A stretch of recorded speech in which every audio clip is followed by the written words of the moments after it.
Welcome to another exciting edition of the Voice of the College Nation radio show. I'm the College Genesis, your chief host, bringing you the most in social commentary, culture critique, geopolitics, as I'm the geopolitical pundit and the culture critic. And tonight we have a good topic, right? And I thought about this tonight, right? I always think about stuff like basically based on what I hear from past shows or something I read around some. I'm an internet type of guy. A lot of my stuff comes from the internet, right? I hear commentary and everything. So if people say, "Well, Kyle, that's not real," look, to me, in the internet is where I live. That's real life. So if I hear a bunch of people talking about something and everything, and it's online, I'm assuming that's what reality is. I said internet is not reality, but in this case, with the context of doing this show and me talking, yes, it is reality, right? We may step out of the internet and have another reality in real life, but as far as everybody concerned is what I see on the internet, I'm going to react to as if it's real. Okay, whether I believe it's real or not, that does not matter. If the fact of the matter is, I'm going to act like it's real because it's in front of me. So if you don't want me acting on this stuff like this, you think I'm going overboard, stop putting content out that I can see. As long as I see it, I'm going to react to it. As simple as that. Now that you got the warning, here we go. I did the title called The Pursuit of Happiness or the Search for Misery, because it just seems to me like Brother Dollar Bill was saying the other night, there's this thing that somehow Black America, no matter what, is like we're not allowed to be happy. We always got to pursue misery, right? Or we got to basically pursue agendas of misery or be around miserable people and everything like that, or miserable movements, right? And that's what I found what happened with the Pan-African movement, right? It was when I was a Pan-Africanist, and I still am basically, right? And I want to form a new form of Pan-Africanism, right? It's always about the pursuit of happiness, the pursuit of being better, the pursuit of righteousness, the pursuit of good. But when something turns into the pursuit of misery, right? And I got the same miserable people, right? And everything like that, and they cloak it as Pan-African. I don't want it. I don't want it. I don't care what it is. I don't care if it's Christianity, Islam, everything.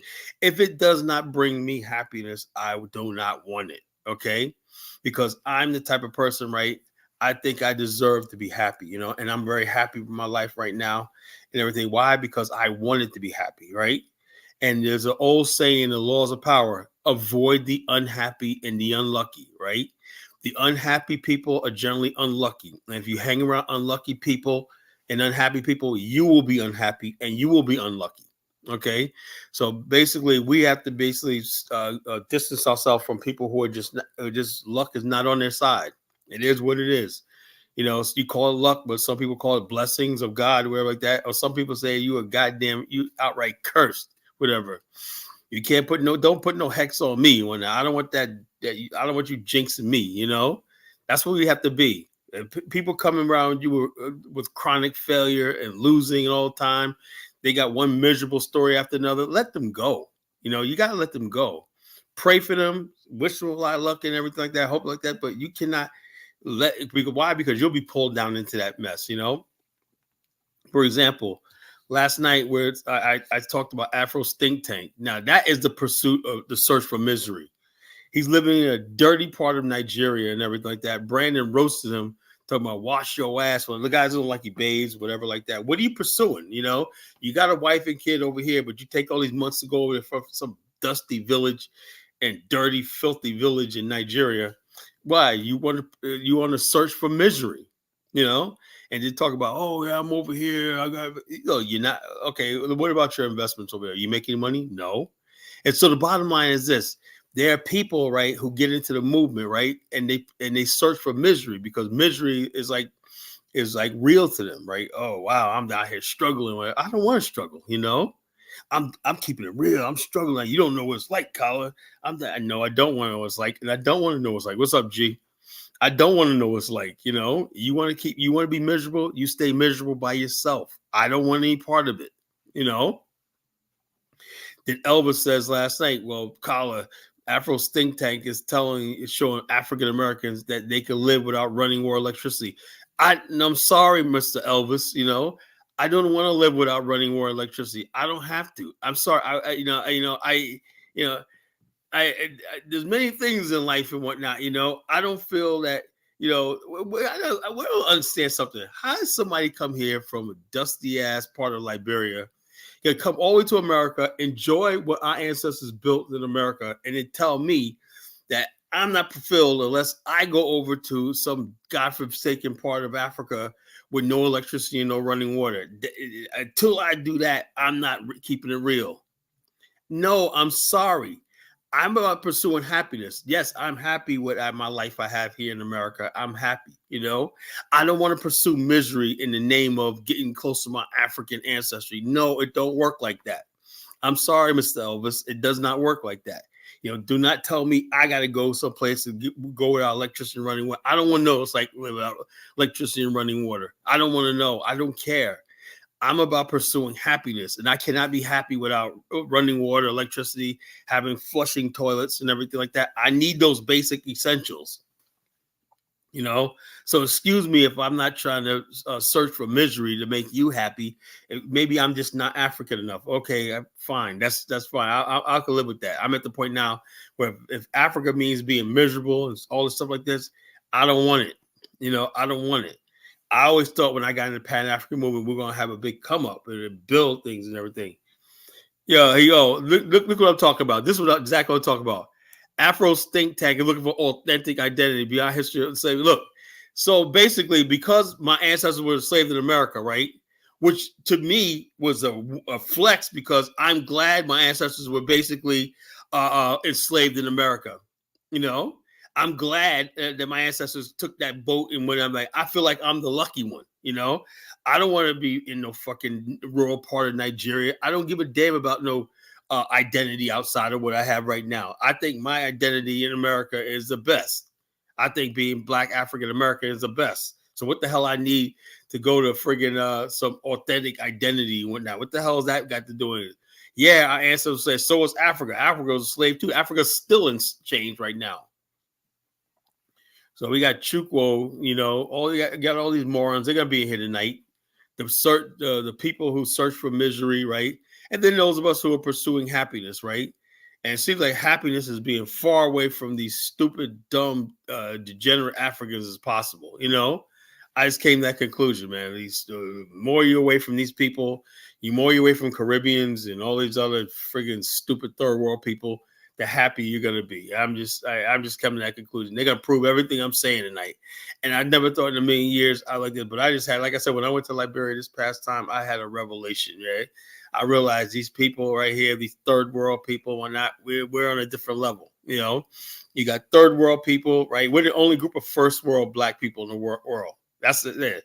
African Americans are the only first world Black. Fight all our problems and everything. We got first world problems.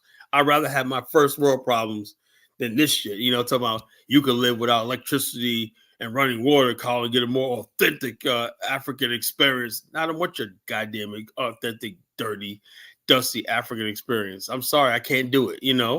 Can't do it. You can have it. I don't want it. I don't want it. But I'm gonna open up a live stream in a little while. So let these people, these misery merchants, come in here and defend their position about how we could be more miserable and everything. And I'm just gonna keep saying how we could be happy. Happy is basically doing it. I am very happy right now. Let me tell you something why I'm happy. I got 7 commission checks right here. Just in one day. 7 commission checks. I got thousands of dollars coming to me, right? But I'm sitting here looking at all these commission checks right now. Just came in the mail today. This is money they owe me. This is the money they owe me from a couple of years ago. Oh, something? We found out we owe you thousands of dollars and whatnot. So they send me a bunch of checks. That's happiness. Knowing you got money up your ass and money's coming from all over the place. You don't have to worry about bills or anything like that, G goes, I wish slavery never happened. I wish slavery never happened either. But to be honest with yourself, G, you go to Africa, right? Just visit Africa. You're gonna be like, thank God it happened. Trust me. Hey, I'm not a third class citizen, yo, bro. I live in an upscale neighborhood, bro. I make thousands of dollars a week, $1,000 a week. I get first class service, everything, every place I go to in this country. When I'm my third class citizen, I got everything I want in life and whatnot, you know. So you guys say, and if it was true, I'd rather be a third class citizen here. You know, no, look, I really do mean it, G. I'm not playing with you. Does it sound like I play with you? So you're talking all that bullshit, talking about, oh, I would say, look, I'm talking reality. Reality is you do not want to be born in Africa. You know, I'm dead serious. You do not want to be on that continent. You don't know happening every time you go to Africa. All these people say, I want to get to America. I want to get to America. And the bottom line is when I'm able to go and leave, after I have a good time over there, enjoy myself, everything like that, right? The one thing that separates me from them is I know I'm getting on that plane and going back home. You know, that's reality, my friend. You know, you do not want to go there and say, you know, something, you know, your passport's expired. You can't leave. You're stuck in a third world country. We got no job, no nothing, everything like that. I mean, you do not want that shit. Everything I was going through in Liberia, I can handle it because I'm like, shit, I'll be here another week. You know, I'll be on a plane back to my life in America. You know, that's how you could deal with it. But the bottom line, I don't know if I can hang on that shit in there. You know, you're hanging on. No, look, the bottom line is this. He says, I know I'm African. Well, let me tell you like this, Chukwu. I'm African American. That's all I am. That's all I am. I'm Black American or African American. All this other stuff you talk about, the Moors, I don't know nothing about that shit. I don't know about the Britannians. I don't know about the Aboriginals. 99% of us know who we are. We're African Americans, you know? And the bottom line is this. If I take my DNA shows that not only do I come from Africa, but I also have a trace DNA and two heritages in America. One is the Creole culture, the Atlantic Creoles, Chesapeake Creole Black people, and the Gullah Geechee Black people of the South. Those are my two ancestries in America. So that means I'm uniquely American. Uniquely American. I am not African anymore. I'm uniquely American. So you guys can sit here and talk all you want, try to make us feel bad about ourselves and everything. We do not want to be you, Chukwu. You know, we don't want to be you. We're proud of who we are. And my job is to unite Black America under a beautiful race and everything like that. We don't need any of these other people. We don't need Chukwus. We don't need all these other goofballs and shit like that.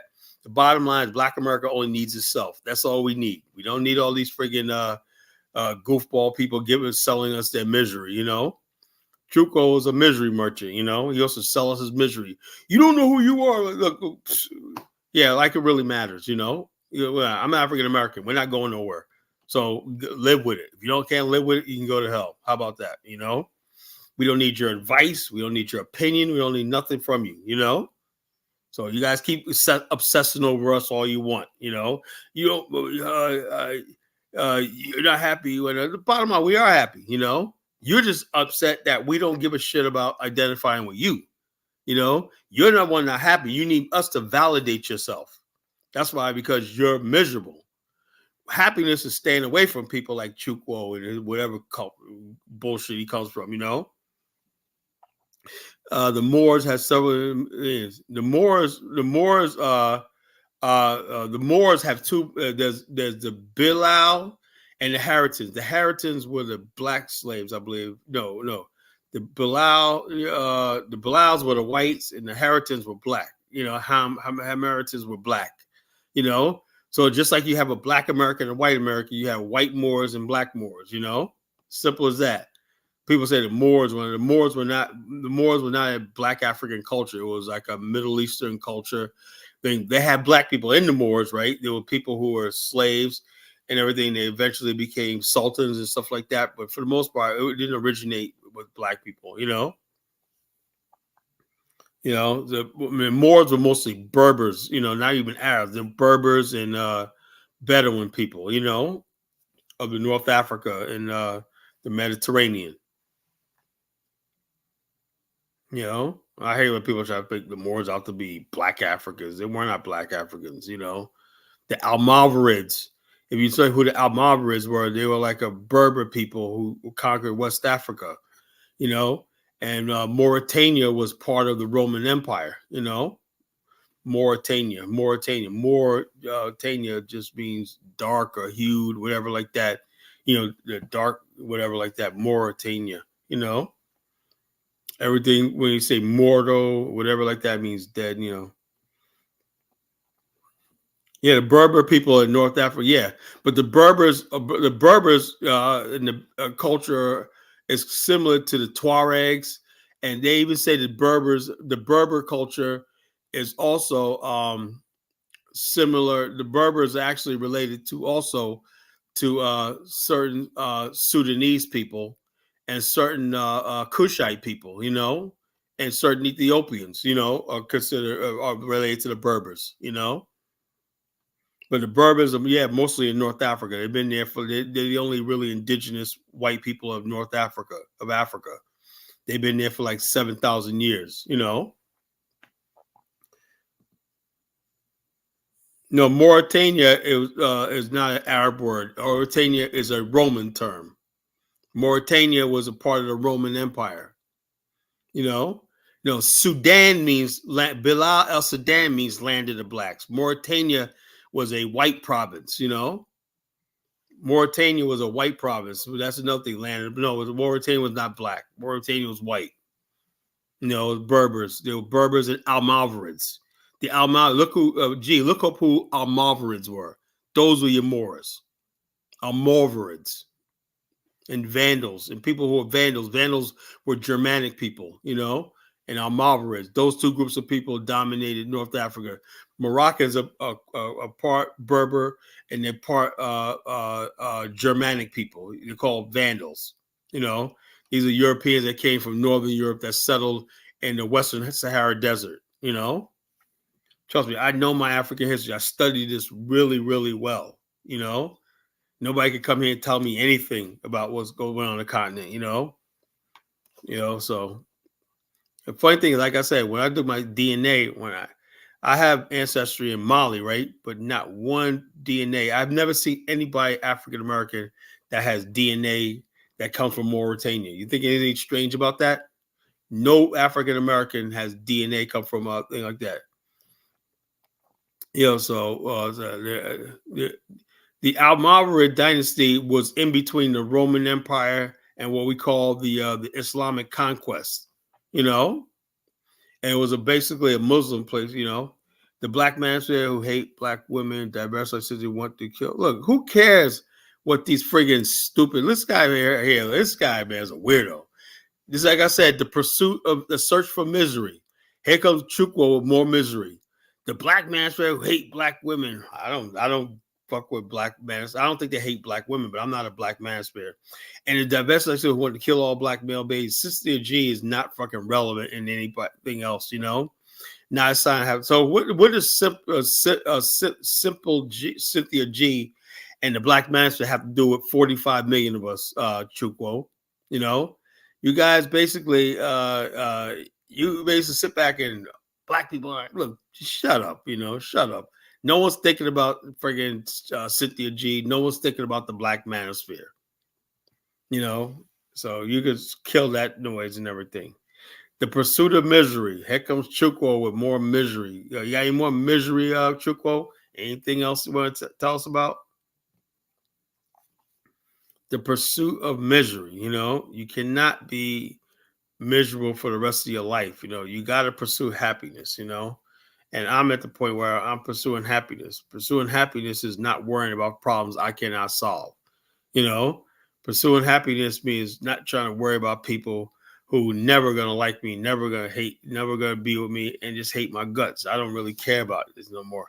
I said, well, Africa, I don't care about fucking Africans anymore. I don't care about continental Africans. I don't care about Caribbeans. I don't care about none of these people anymore.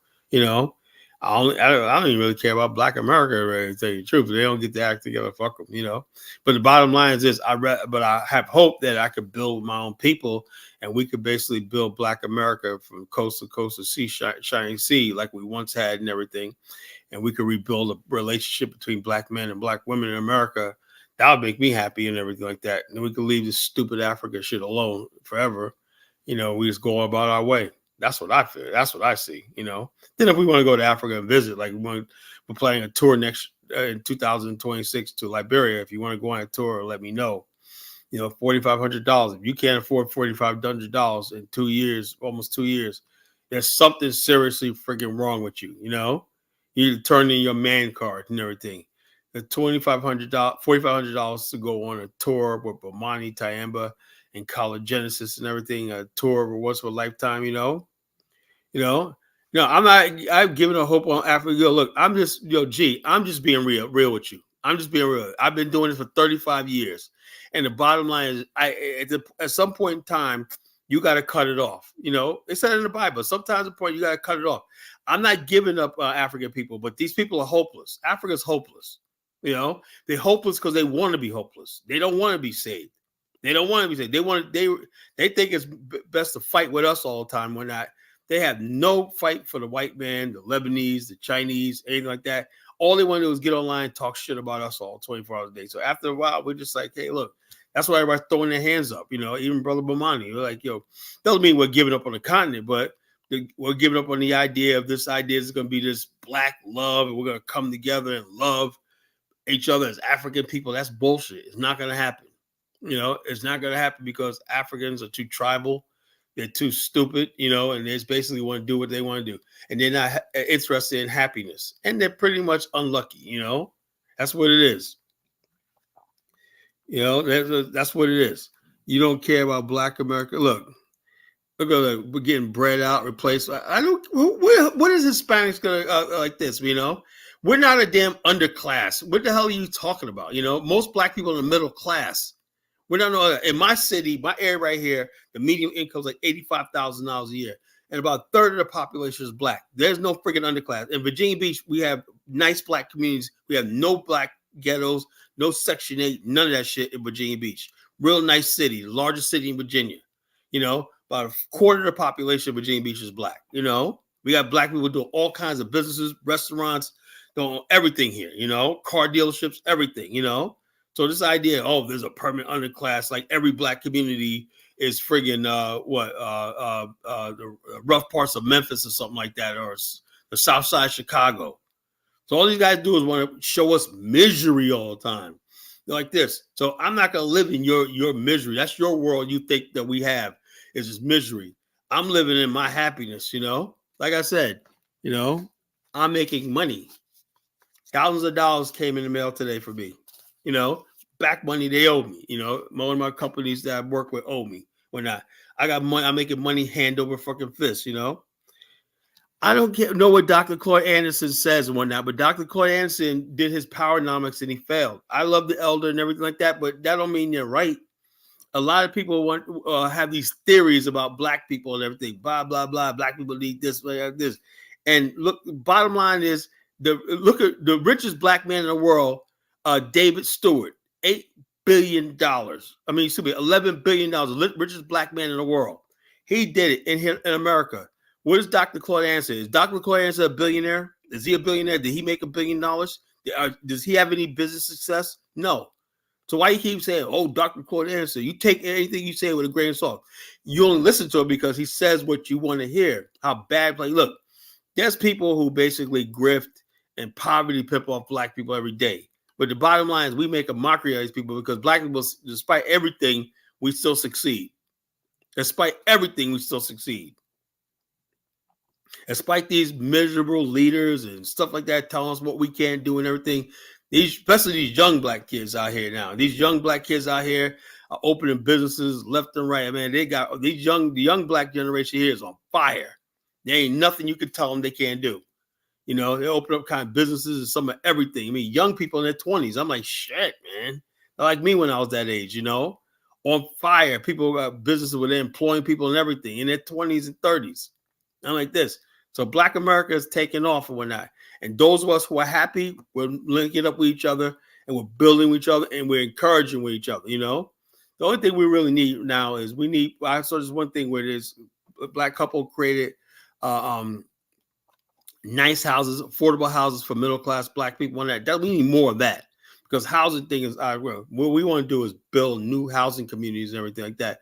But by which we basically could give young black couples a start in life with a nice house, a nice community, and everything like that. That's all we need, really. The jobs and all that, I believe that'll come. But if we got to have our neighborhoods regentrified and we getting priced out of our own neighborhoods and everything, we need some way of basically creating a housing situation where young people could buy a townhouse or a small house and everything in a nice community and everything that's well developed and everything like that where we could live in safety, comfort, and cleanliness and peace and everything. That's the next phase of Black America, But we got to revisit that Soul City project and everything. Trust me, wherever there's a will, there's a way. Black America will be fine, We'll be fine without you friggin' stupid, dumb, degenerate Africans and Caribbeans coming here telling us what to do, Just stay away from us, and that'd be the best thing you can do. If you really love Black America, Chukwu,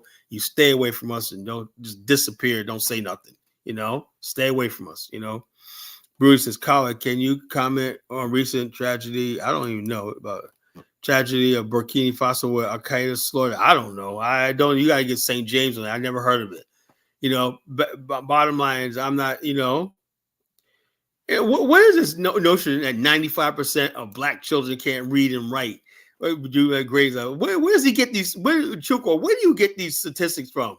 I'm gonna tell you right now, right, Chukwu. You say one more thing, and without coming up here putting proof, I'm banning you from my chat, my show. I'm banning you, blocking you permanently from my show. You made a post that Black people, 95% of Black children can't read or do math and everything like that. Where's your proof? Chukwu, I'm going to give you 5 minutes to come up here. I'm going to put the link in the chat room. You're going to friggin' show me.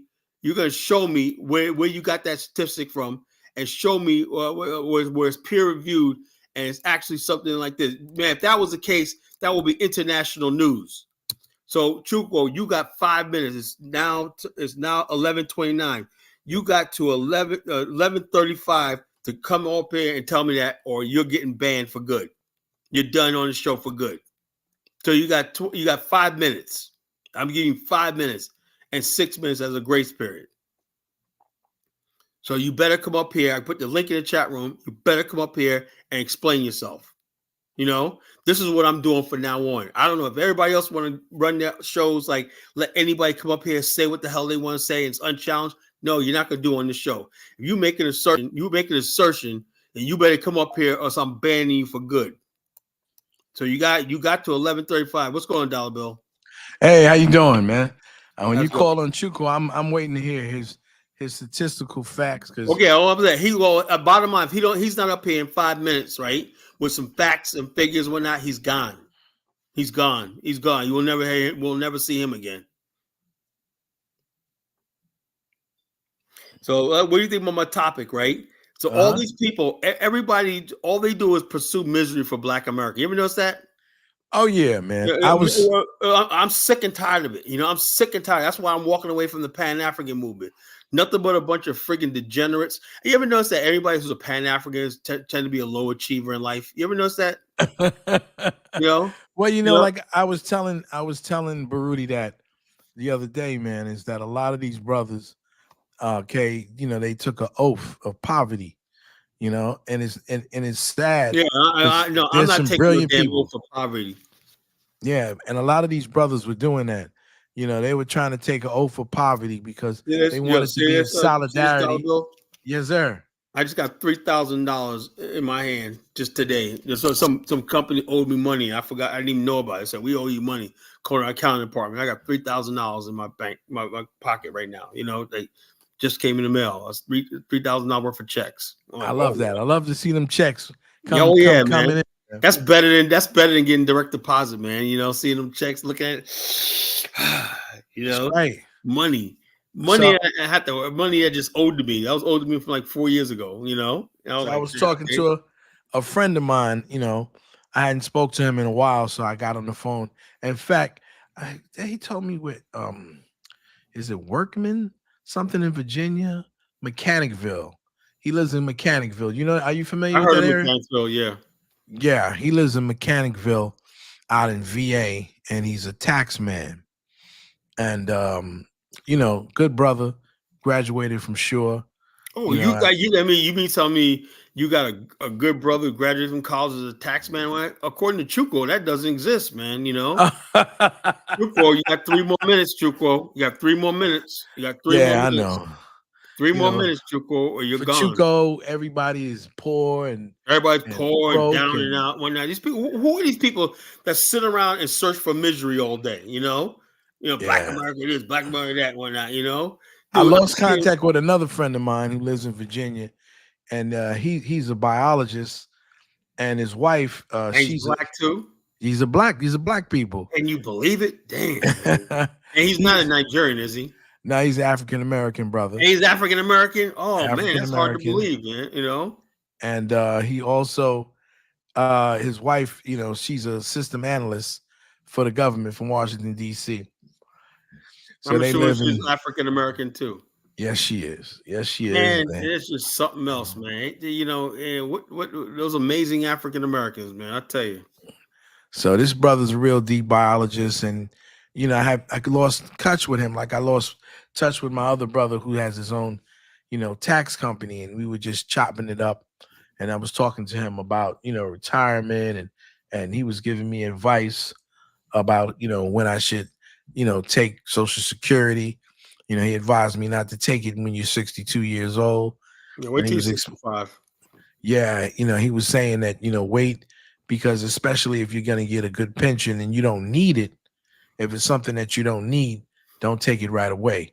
Right. It'll be there because when you get 65, right, you get Social Security and Medicare at the same time. Well, yeah. Well, I could retire with my benefits, and there's another thing called SHIP, and it's called Supplemental Insurance Policy. Yeah, I know. I was gonna tell you. I said, "Well, I can sell you $1 bill." Yeah, I get a SHIP. Man, I sell those supplemental. Here comes Chuco on stage. Sujo, you just saved your ass, bro. You just said you almost got friggin' thing. Let's see. I guess you put something in the chat. Let's see. Let me see what this article says. Let me see. First of all, who read it? It's page not found. Chuco, you got 2 seconds before I ban you. It said page not found. You put an article up here and the page not found. Chuco, are you going to speak? Oops.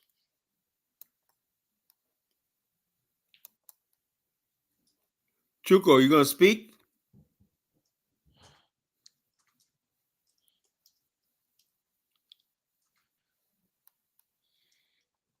Mm-hmm. Goodbye. I'm done. I got to find a button to friggin' ban his ass. Yeah, he's a person. Banned. He's banned. Chuco's gone. He puts up a friggin' thing up here. Click on a dollar bill. Friggin' says link not found and whatnot. That's a sticker. I'm sick and tired. Like I said, you have to admit. It says oops. We can't seem to find this page you're looking for. Yeah, you can't look for that stupid and dumb nigga, man.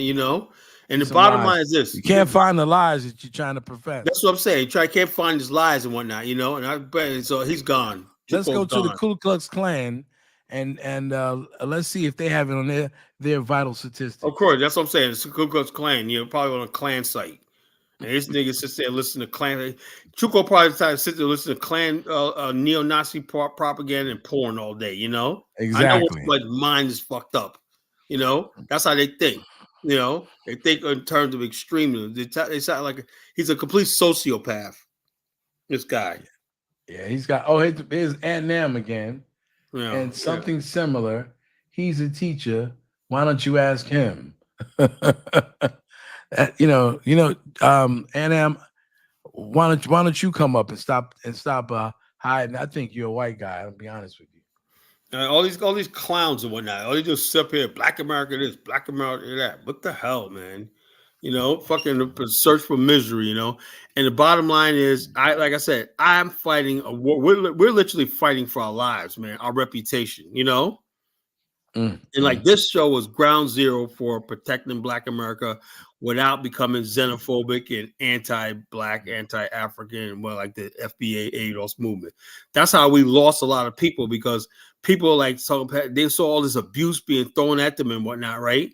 And so the Pan African movement, instead of saying, you know, whatever, let's defend our people, and they sat there and let it go. Then these people got sucked in by people like Tariq. You know what I'm saying? Oh yeah. That's what happened. And Afro dumbass. And Afro dumbass. You know, like I said, my goal is to redeem Black America, right, from the stupid Tariq and Shees, the Vet Carnells, and all these other people like that, right? By telling them you could be pro-Black, you could be like a Pan-African, right? But you don't have to kiss nobody's ass, you know? There you go. You do not have to kiss no African's ass, you know? You remember what Elvis said yesterday? He said Afro's think tank is showing us that we could live in Africa without electricity. We could live without electricity and running water. What the fuck do I want to live without electricity and running water for, nigga? You know? That's what we dream of doing. Yeah, going someplace to be isolated. Like I said, I have many things I want to do in life, but going to some dusty part of Nigeria with no electricity and running water, that's high on my bucket list, you know? I think they like that because that's the kind of white people that they meet, you know. Because you know, that's their hustle. Living in friggin' off the land, those are white people, liberal white guilt people. You ever see those people? Or they on the run from the law. Yeah. Or you got white people who reject civilization. You ever there was that movie with Leonardo DiCaprio? Remember that movie? Oh yeah, The Island, I think it was called. You know, something like that. They like that type of stuff, man. Yeah, they go into Swiss Family Robinson, you know, type of shit like that, you know. Well, it's part of their caveman mentality. Yeah, that's what I'm saying. They ain't too. White people don't go too far from being a cave, you know. So you don't impress me when they say white people. They say, "Well, white people down there eat raccoons." I'm not surprised, you know. Exactly. You ain't talking about really civilized people, you know. But he wants us to join those people to prove that we're African. No, I'm sorry. I'm sorry. I'm not African then, you know. I'm sorry. I'm sorry, man. You can have it. What's up, Elvis? Man, what's up with it, man? What's up with you? Yeah, what's up, Dollarville? Talking about you, man, being a misery. We're talking about you, brother. Oh, really? I didn't even know you was coming on tonight. I was looking for a show, and then I thought you wasn't coming, so I just forgot it. No, man, I'm always here every night. Every night time I can, I'm doing a show. But I wanted to bring up something that we had discussed it before, and this is like a prime example of it, right? Uh-huh. You know I mean, they're pretty much kids, right? They're in the 20s, I think. Or DDG, and I think her name is Haley, or maybe Chloe. I don't know which one of them it is. Never heard. But they're a musician. And they're relatively successful. They're not on like the superstardom level. I'm not sure which one of them it is. I think it's the one that the black girl who acted in The Little Mermaid, the remake, the live action. I didn't watch it. I don't watch that stupid shit. But you heard about that little controversy, right? That they made her black. It was stupid. Yeah, I heard about that. Yeah, so she was going to be a black mermaid, and when you're pursuing that way on. That's not the point, Carter. The point here is that she's the actress in that. So she hooks up with this YouTube rapper. You see, he's a talented guy, and they have a baby. They got in a relationship and had a baby. They were together for maybe a couple years. A lot of people felt like she was too good for him because I think she used to be like a good girl before. Right. She was kind of a good girl along with her sister. And a lot of people didn't like the fact that she hooked her star to him. Well, I think a lot of people, I'm serious when I say this, right, wrap themselves too much in these stupid celebrities, right? I don't really care about none of these celebrities. No, I'm saying this is a point because it's visible that we can see it. That's the point I'm trying to make. Like I said, but I know about her, Little Mermaid. I didn't hear about this controversy. Evidently, it wasn't like I don't go pursuing this stuff like that. So I don't. That's not, Tyler. You don't even know what I'm going to say. You said controversy. No, you said I know what you're trying to get at. That she was a goody girl and she got us with some thug, and people are upset about that. That's not it. Let me finish it. So they get together and they have a baby. Yeah. Not married, no commitment. They have a baby. Yeah. I think she had this baby like maybe 6 months ago, if not less. And then boom, this weekend they announced that they're breaking up. That is the best thing for both of them. So what's the big deal? They imagine having a kid, and then breaking up after that. Is she rich? She got money, right? That's the point, Kyler. That's the exact point you're going. I knew you was Well, going to make that got point. money, right? Are you becoming She one of got those Christian fundamentalists? no. The point about we advocate for what black families, right? Yeah, but hold Black on. families, Let me stop you right and there, Elvis. that situation happened to a lot of people who are less fortunate. Let me stop you right there. Right now, people talk about black families. The whole friggin' establishment, the culture, and everything is anti-black family. What are you talking about? You know, I can advocate all I want, but the bottom line is there's a society the society we live in, not just black families. They tell women right now, they're telling women right now, it's okay to be a single mother. It's okay to never have children, just have a cat. You know, the whole thing about Taylor Swift. So it's not just black women.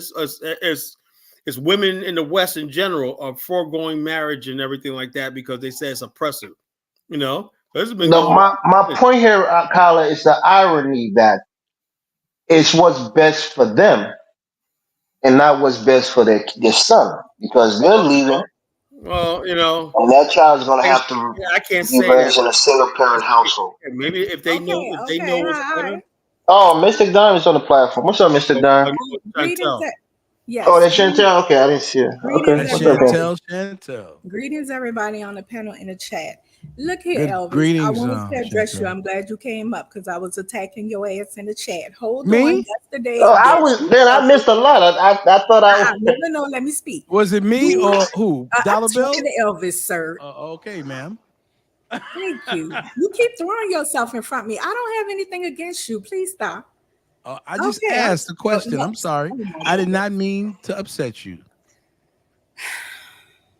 I'm talking to Elvis. Yes, I ma'am. heard you call me disruptive yesterday on a sneak. You be doing them sneak disses. I heard you before talk about what Black American women want, and I'm like, how can you speak on what we want? You don't even know us like that.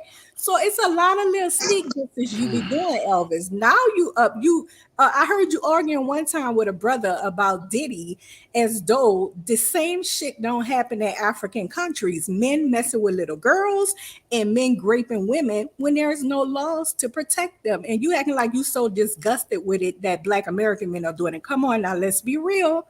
It happens overwhelmingly in African countries.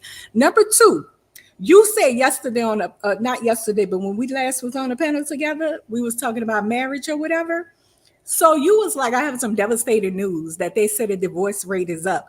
But when you really look deeper into it, Elvis, in African countries, a lot of those marriages are traditional. You guys do not get legal certificates. So that is what you call a common law marriage that is only recognized by the community and relatives. So the stuff you saying, you acting like it don't exist in African countries when in fact Oh, God it forbid! God forbid if you exists. basically criticize Africa. Oh my God! Okay, yeah, that's what I'm saying. So hold on, let me get to this. Now you pop them on the panel and you're going after the Black American sister, her choice to mate with a brother and have a kid. Once again, everybody do not do legal certificate, especially poor people that don't have shit, people that ain't worried about no government shit. A lot of us ain't walking around here worried about government shit. It's only rich men. Usually it's a rich man who well established and he wants to make himself look good on paper, because what's a rich man without a wife to say that I'm a husband, a leader, a protector, a provider? It looks kind of weird to people. So a rich man will get him a wife and a family, but it does not mean he loves them. It means he wants to look good on paper. So many rich men are married on paper, but honey, they really not married. You understand what I'm saying? So this lady, she has the right to choose whatever it is she wants to do. She ain't looking bad to nobody. They do it a lot in Africa. All right, Single mother rate is high on the continent, bro. They got the orphan rate and the single mother rate is just high on the freaking continent. Really. all right, Chantel. Thank you. Everywhere. All right, thank you for that. Let me respond to you. Look, Don't respond to it. Just say thank you, because she gonna find something else. no, it's not. It's not a fight. It's just a thing. Maybe I need to clarify my position. I have a Don't sister. speak for the sisters. I'm a Black American woman. You can't speak on behalf of us, and neither can any Black American man. Well, hold on 1 second, Chantel. The point here is not just about quote unquote Black American women. my situation with black women in general, like I said on the panel the other night, when I'm speaking on behalf, I'm speaking to black women, I'm speaking to all black women, African or African American women. My sisters are single mothers. There's a pandemic. There's an epidemic of single motherhood in my community, the Liberian American community. I thought about this, right? Okay, we live in the modern times, right? Women don't really need a man to survive anymore, and also women are not getting married young like we before. Most women to survive, most women had to get married by the time they're 19. We don't have that world anymore. But at the same time, those still women are having sex. And you know what happens with sex? There's a chance you might get pregnant, right? So although people are having sex and everything like that, marijuana, and they may have a single mother and everything like that, but what about all the single mothers who got good jobs? I know a lot of them too. Here's the point, Colin. Here's what we've been advocating. One second, Chantel. One second. Real quick. The great Lauryn Hill. Lauryn Hill, very super intelligent, spiritual woman. That woman did not want to marry that man because he was doing whatever, who knows what. But she dropped all those babies for him, like 7 kids back to back. But she didn't want to get married to him. So when they broke that make any sense? Hold on 1 second. That's the point that I'm trying to make. We are for marriage, Chantel. We want black families. When they broke up, he met some Cuban woman and they got married within a year. Lauren did not want that. The Cuban woman obviously wanted that for different reasons, Elvis. No, Chantel, I'm not going to say it that way, but I have respect for you. I would say I have respect for you. I won't say had. You called me disruptive. Anybody who don't think it's in the best interest of their children to be raised in a marital home. Yeah, well, hold on. We all know that, but the bottom line is not thinking right. Let's see. Look, my point here is I'm an advocate. 1 second, Colin. I'm an advocate for marriage, especially amongst black people, and raising children in the sanctity of marriage. That's what I'm advocating for. And when I see it, Elvis, let me say this. So am I. But the one thing I will tell you, right, that I'm getting tired of, right? I am getting really tired. I'm very protective of my sisters, right? I'm getting tired of basically. I know there's good women. Let's look at them tonight, right? I was looking the girl got her kids. They're like 11 and 12 years old in the back of the car. She got an SUV. Evidently, she's doing the best she can and everything. I don't know if her husband's home or whatever like that, but she's out in the store and whatnot. And that's another one, same thing, right? I'm saying to myself, why am I going to demonize? Let's say both these women were single, right? Single mothers, right? And I'm saying to myself, what black women got enough on them, right? I'm not going to be the one to demonize my sisters for being a single mother. Yeah, I understand marriage is a perfect thing, but the bottom line is, if it didn't work out with the husband or the boyfriend, whatever like that, I'm not going to hate them. I'm not going to even give them the I hate them.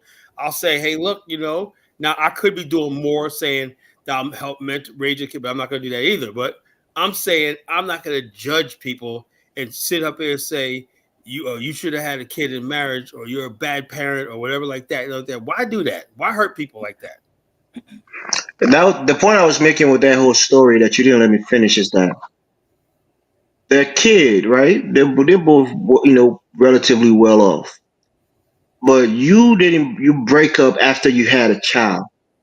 What about that's not in the best interest of that child's life to live between two parents. What about Kanye and Kim Kardashian? Yeah, that's never good either. But the point here is, I didn't tell here one person complained about Kanye and Kim. Why?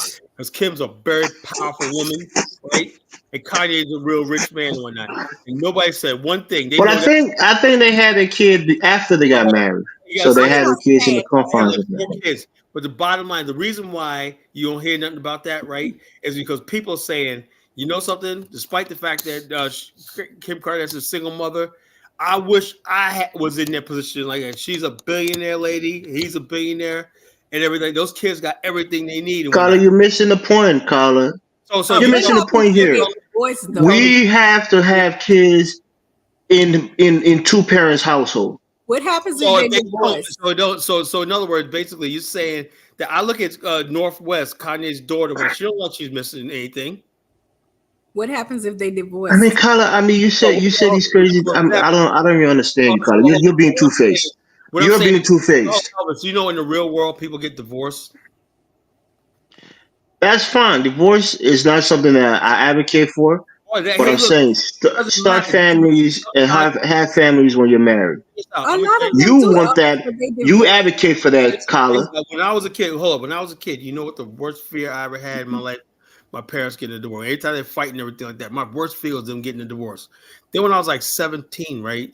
You know, and my parents were like arguing. I said, I just laid on. So if I have to do this, I just like said, this is what I'm going to do. I'll be off to college soon. I'll blah, blah, blah.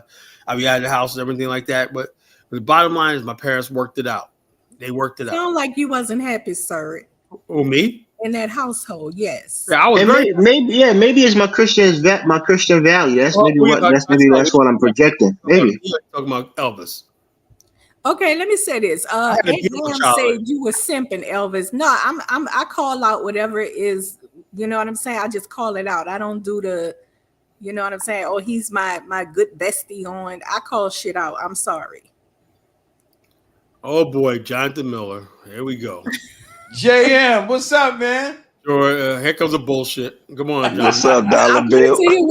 Carla, what kind of bullshit are you talking about? We got Chantel back. Bullshit. We got Chantel back. Boo. All we need is Mari and my girl Frenchie. Well, Elvis, what's the point? Frenchie come back. The kid is Keep not your hands off French. Life. Yeah, it's not in his child's best interest when both parents are not living in the same household. So he's not gonna have a good life, you think?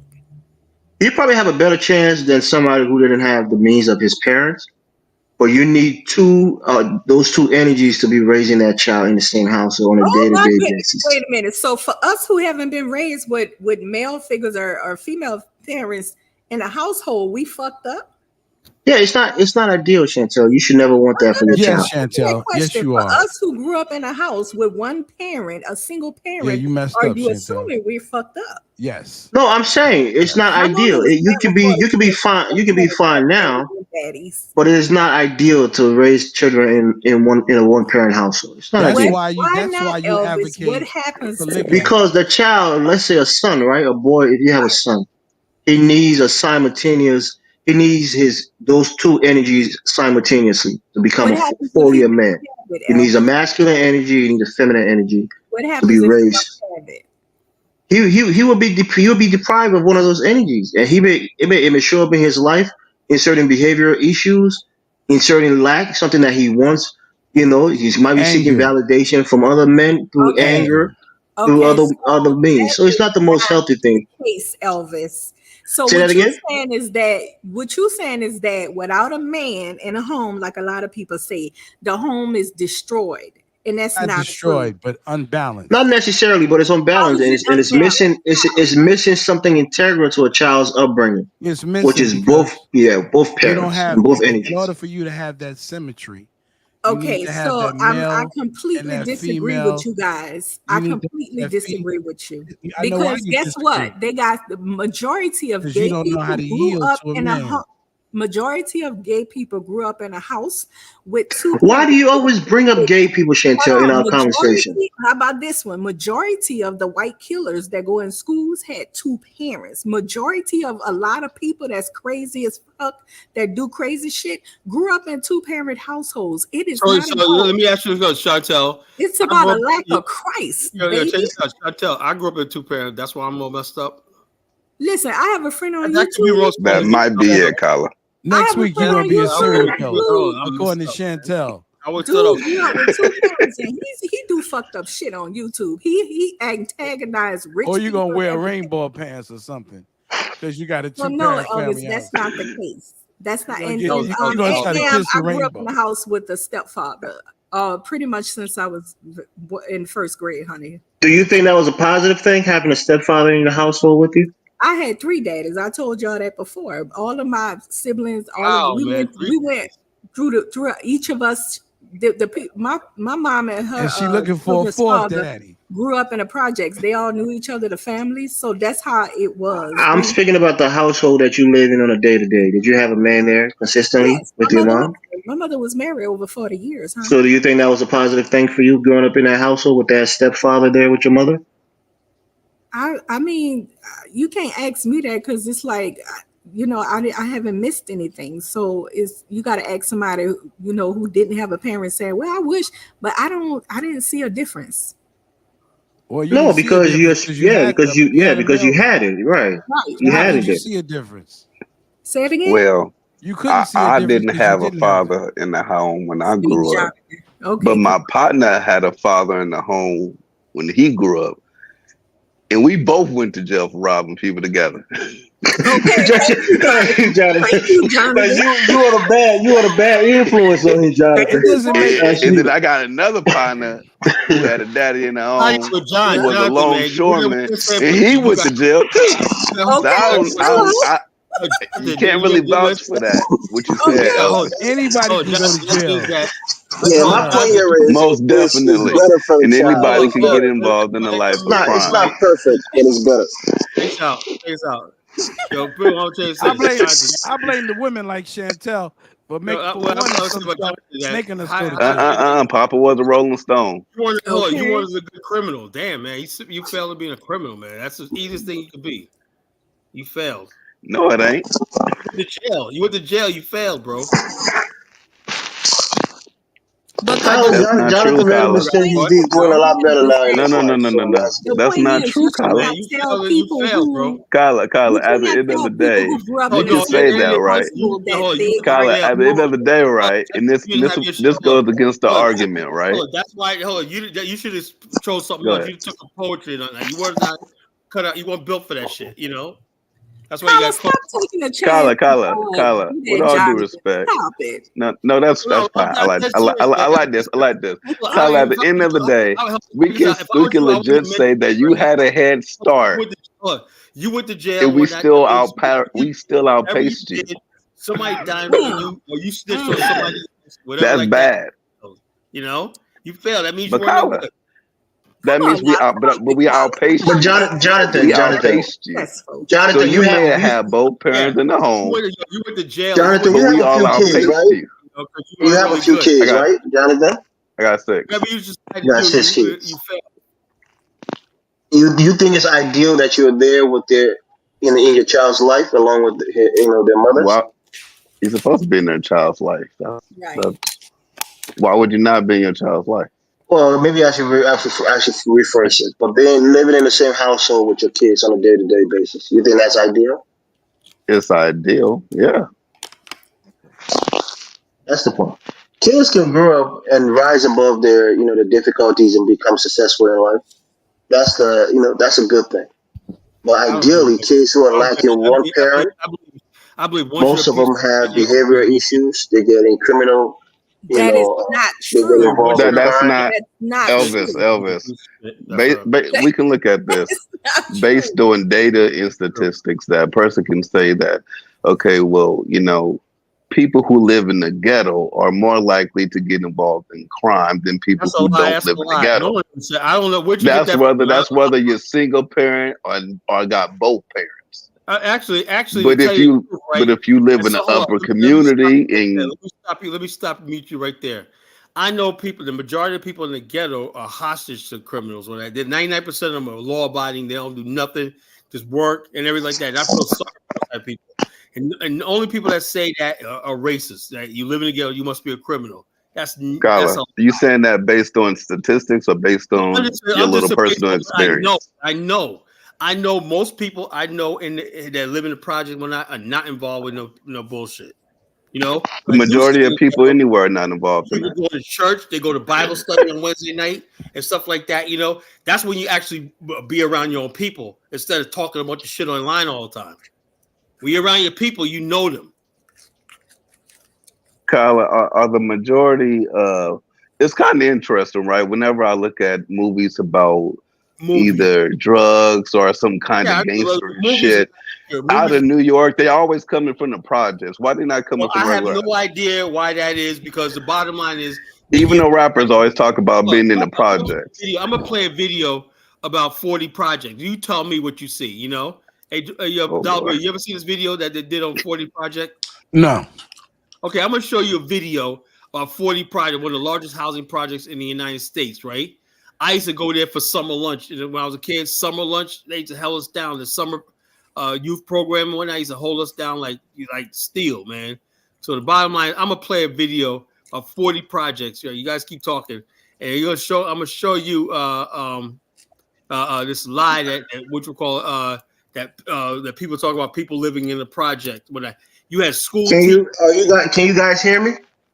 Yeah. Yeah, I hear you. Yeah, I got a statistic that I can share with you guys if you accept the source of it. Give me a second. I don't do statistics. Don't be like goddamn Chupo. He put something up there. The page I found, he got banned for good on the show. I mean, Colin, that's a shame, bro. You can disagree with No. He said that 95% of black kids can't read and write. I said, you got 5 minutes to get up here and show me that. Not that they can't read or write, but there's a high percentage of kids who read below their grade level. He said, and that's what he started with. Black kids in America can't read and write. So I said, you come up here with that thing. Then we came up here. Do you guys accept the Heritage Foundation statistic? He was banned. He's I don't accept no statistics. Statistics from, depending on where the statistics is coming from. That's what I'm saying. It's on the Heritage Foundation. It's a right-wing leaning foundation. So for me as a Democrat, I don't put too much weight to it, but they do research. They do good research. But I was just trying to tell you that the research here correlates with the point that I was making, that kids who grew up in single-family households are 17% more likely to commit violent crimes. I think we all know these facts, but we're trying to say that it's not true. I know so many kids that freaking grew up in two-family homes, and they still fucked up. It doesn't really matter. Still fucked up. That's my point. Yep. The most vicious criminals. What you gotta think about, Elvis, is when they say that shit. Criminals. They try to do it based on like just a particular group. That's right. Rather than be like, across the board, this is what this represents. Once you go across the board, majority of the crime are committed by people with two-parent households. And all them. They came from upscale neighborhoods in Queens. Exactly. They're the biggest drug dealers in freaking Queens. I know they came from my neighborhood out there. They had big houses and some of everything. Parents had good government jobs, everything.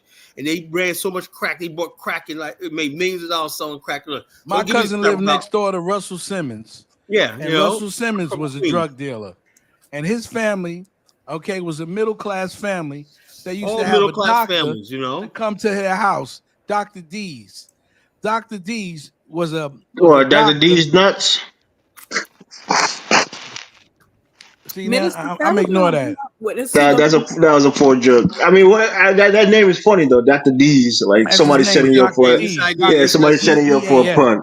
I want to play a video. Minister Farrakhan grew up in a single-parent household. Minister Farrakhan. I want to look, like I said, it is not ideal. Yeah, and he went to jail as a kid and found himself later on.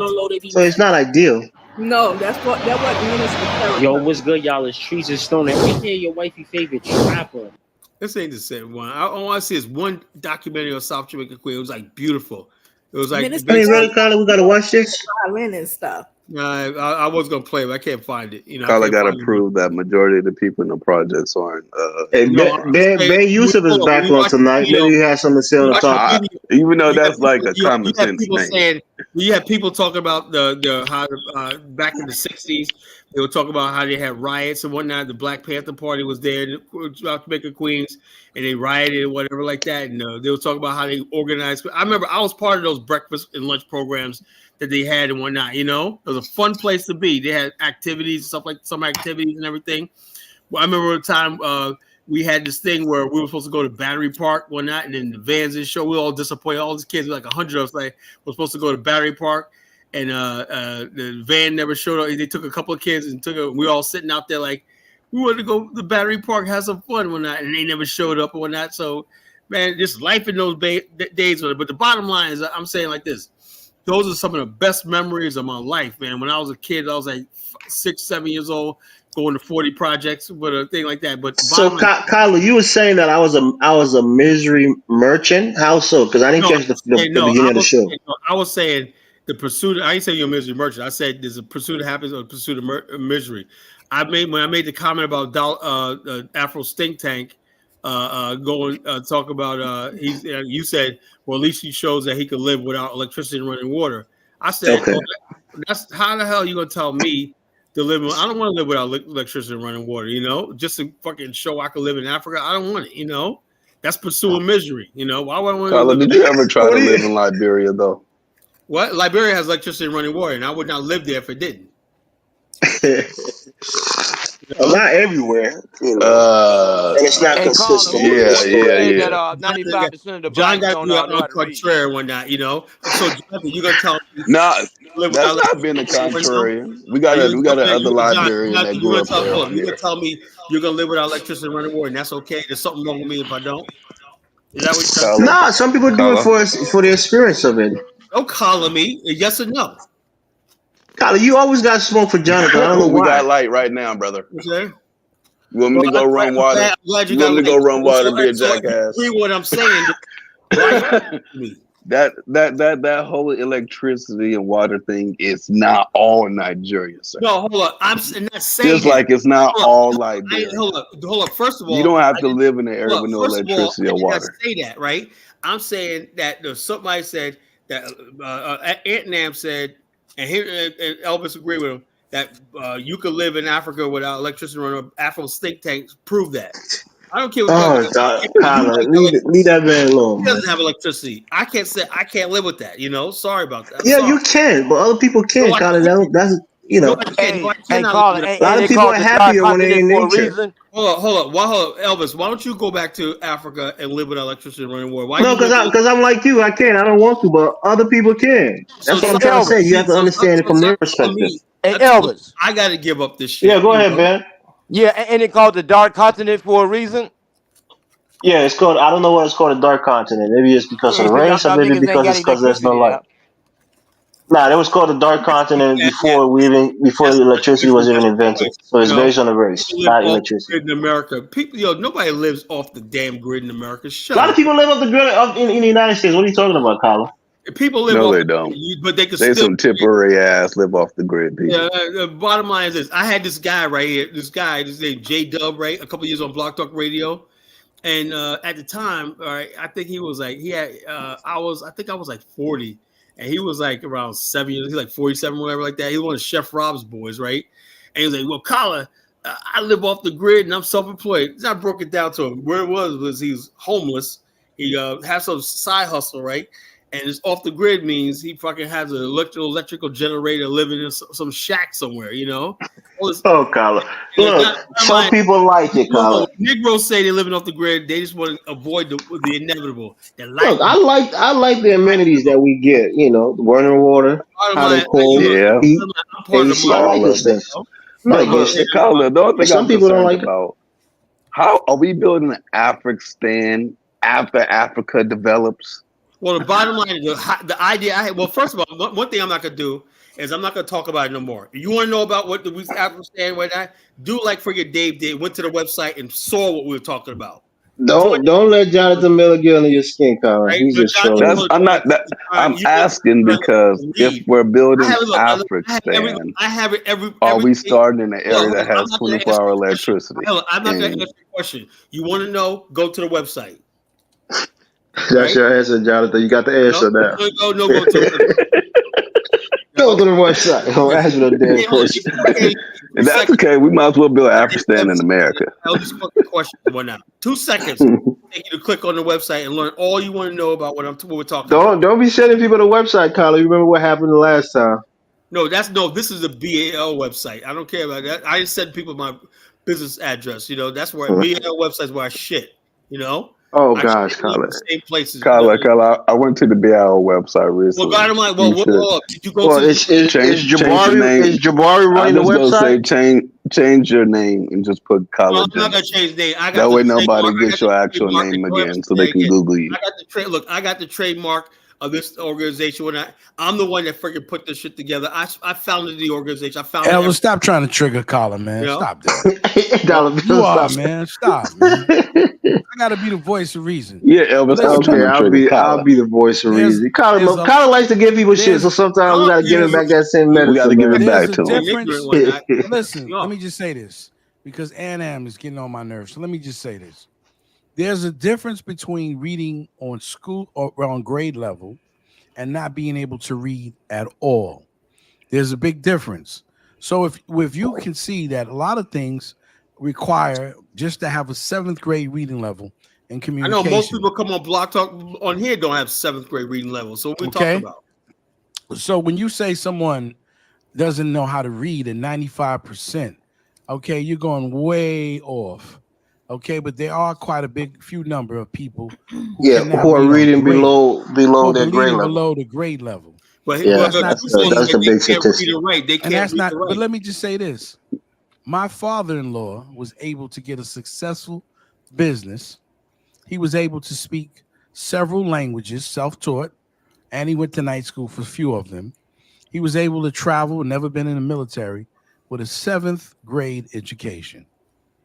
Opened up several businesses, held down a city job for 30-odd some years, okay, bought property in America, and was a very successful businessman, all with a 7th grade education. And let me tell you something about my father, right? But of course, you're not advocating that people stop going to school in the 7th grade, right? He is an anomaly, right?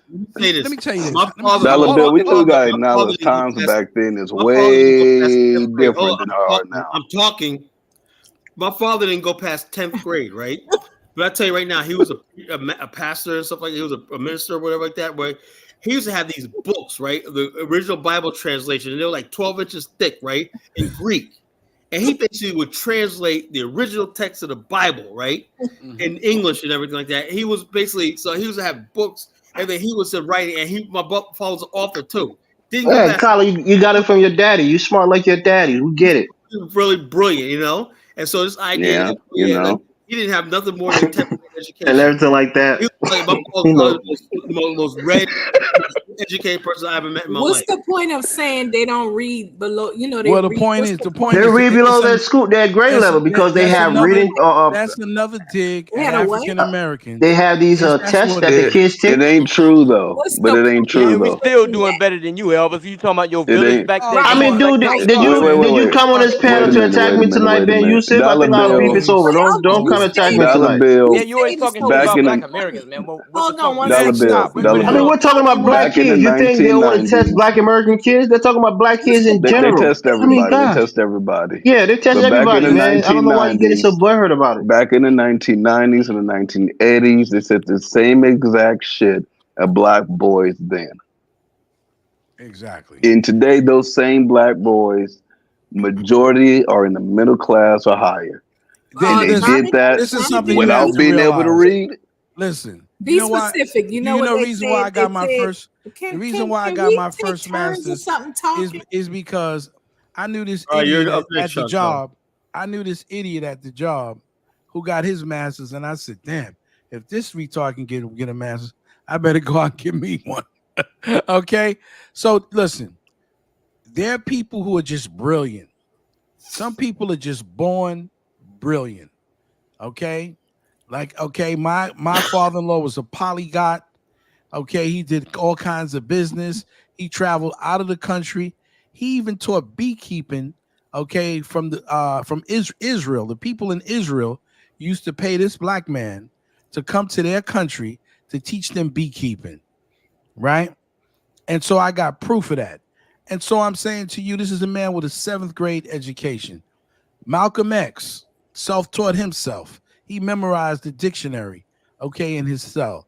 So let's not say because you have a degree, does that mean that you're intelligent, right? But Dollar Bill, you would never tell kids to stop in the 7th grade. Y'all told me I can go next. Y'all know what y'all doing. Come on, go ahead, Chantel. Have some decor. Yeah, go ahead, Chantel, ma'am. Okay, so my point I was about to make is that I don't really do statistics for this reason. When it comes to those statistics, that's usually going to be a work against black people in this country because that's what white people do. So my point being, like for instance, when young black boys attend school, because they have a different learning style, the first thing they say when the minute they enter the school system in this country is that they are special ed retards, basically, that they don't have. We don't use that word retard. I shouldn't have done it. But they have a learning disability is what they say about them. There's something weird about them, all right? But the black girls, they excellent. They learning, they good. But the black boys, they got some type of learning disability, and the first thing they do is put them all in special education, and you know what I'm saying? But like we were saying, come to find out, they have no learning disability. We don't learn like them. We are not who they are. We are completely well, the whole thing you got to understand. One second. And Dollar Bill, you got to acknowledge that that's the truth. Can I say I didn't say anything. I'm listening to Chantel. Yes, I'm almost finished. So with that point being said, that's just go ahead. Y'all done made me. No. Bring that back up, Chantel. You were cooking, okay? Black boys. We do not learn the same way that they do. The same way that Asians learn. They learn under the feet in the belt and damn. Most of the learning disabilities are not intellectual. They're usually behavioral. So they have a short attention span, attention deficit disorder. Go ahead, Dollar Bill. Can I shed some light on this? Now, I want you to understand. A lot of this has to do with economical status in the community. But why do I say that?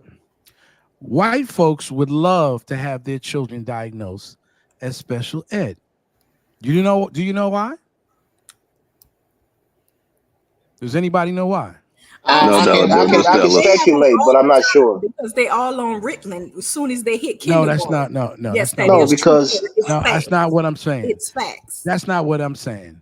They're all white folks would love to have their children, on record as having a disability. They do. And the reason listen to Dollar Bill. I think he's in education. The reason why is because they get extra time to do their work. And they can do this extra time on all kinds of exams, even medical exams, even being a lawyer. They can go to college and get special times where they can get all kinds of accommodations. So these accommodations are given to them, and so they prefer. And some of them will go as far as to ask for a disability. They even will go and say their child has an organizational disability, that they cannot, that they can't put things together, that they're disorganized, that their room is messy. They look for these diagnoses to be in smaller classrooms, to get one-on-one attention, and they do it to get extra time for testing. Hey, Dollar Bill. Yeah. And that's a leg up. Hey, Dollar Bill. Yes, sir. I seen that firsthand, what you talking about. I seen some bitches that was on that disabled shit. Really, Colin? Are we gonna do this tonight? Hold up, man. Shut the fuck up. Yeah, you see this? Colin, you gotta set the rules for this guy, man. Man, motherfucker, I was talking. That's the rules.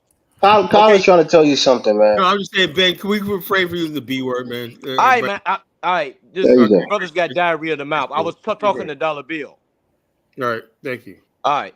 Well, I was saying with the dollar bills, I've seen this happen before, that where they would take them into a separate room for testing, and they can sometimes have a book in there, and they can take the test longer. He ain't bullshitting with that. Yeah, so what happens is the stigma is only on poor inner city children, right? And the stigma is that they don't want to get these special accommodations, and some of their parents don't want them to have it. Some children are dyslexic, so they might see things. That doesn't mean that there's something wrong with them. It just means that when they see something, they might see it. We read from left to right.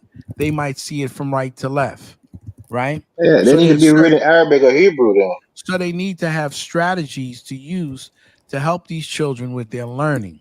A lot of our children, get what they also do to help white children and non-black boys is a thing that they call tracking. Well, what is tracking? Tracking allows children who know how to behave, right, who comply, with the system who are not hyperactive, like a lot of young people have a lot of energy. Their parents don't allow them to go out, okay, like we used to as kids, and play. So they're stuck in the house all day long. And the only time that they get a chance to socialize is when they come to school, right? Because their parents are afraid that they're going to go out in the street and get hurt or get killed. Hey, so Dollar Bill, 1 second. I think we need a correction too, because she said something. You're in education, right? If I'm not mistaken. Yeah. So yeah, he does know what he's talking about, Chantel. Okay, unless you think you know more than him. Let me, Elvis. I do. This is stop it, sir. Just there's no sneak disses. He told the truth. Okay, so I'm talking from experience. I'm not talking. Okay, so Elvis, you may respect titles. I respect humans. I don't respect titles. I didn't give you no title. I respect experience. Hold on. That's not title, Chantel. Experience. Now, y'all talking all over. You just got to learn how to respect me, Chantel. That's all. Y'all not letting me talk. Okay. I thought I was talking. You may respect titles. Listen, sir, you can be a doctor, a lawyer, a judge, whatever. I don't respect your title. I respect a human. That means I treat everybody the same. Just because somebody tell me they went to school for some shit don't mean shit to me. It does. It means they're certified. They have expertise in that thing. That's why you go to a doctor. You don't go to a lawyer when you have a headache or a stomach ache. What I know, Elvis, is that a bunch of white children, as soon as they hit kindergarten, is on Ritalin. You guys can look this up for yourself. Ritalin is a big thing in white schools. That's how they get them to learn and whatever. And now they having fertility issues with the people having children because they was on Ritalin for so long. To learn. What? It helps you with attention, right? Or is it something else? Exactly. Right. Exactly. Okay. Right. And a lot of black boys have attention deficit. We understand that, Chantel.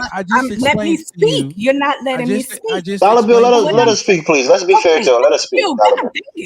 So what I'm saying is that I've had white people try to push it on me too and try to get my son on it. And I say no. I've had white girlfriends who put their children on it, and I seen the difference in the children. It makes them zombie-like. They more focused and tuned in on stuff. But a lot of white kids is taking this stuff, and that's why they having fertility issues and all of that stuff nowadays because of those Ritalin pills. And a lot of them in college is using them now. A lot of grown folks are using those Ritalin pills, and they do have side effects. So that's my point. No, white people ain't trying to get their children in special aid. They got them on pills. Anyway, thank you for thinking that you know what you're talking about, and you don't. You can't. No, you don't.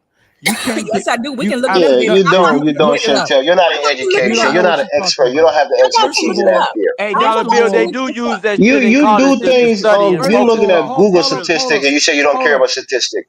This man is living in that field, and he works in that field. Because he's saying it don't exist. In order to give somebody medication, you have to have it by a medical doctor. They got documentaries who is a psychiatrist. Not a psychologist like Dr. Umar Johnson. Dr. Umar is a psychologist. One deals with the behavior and he cannot diagnose.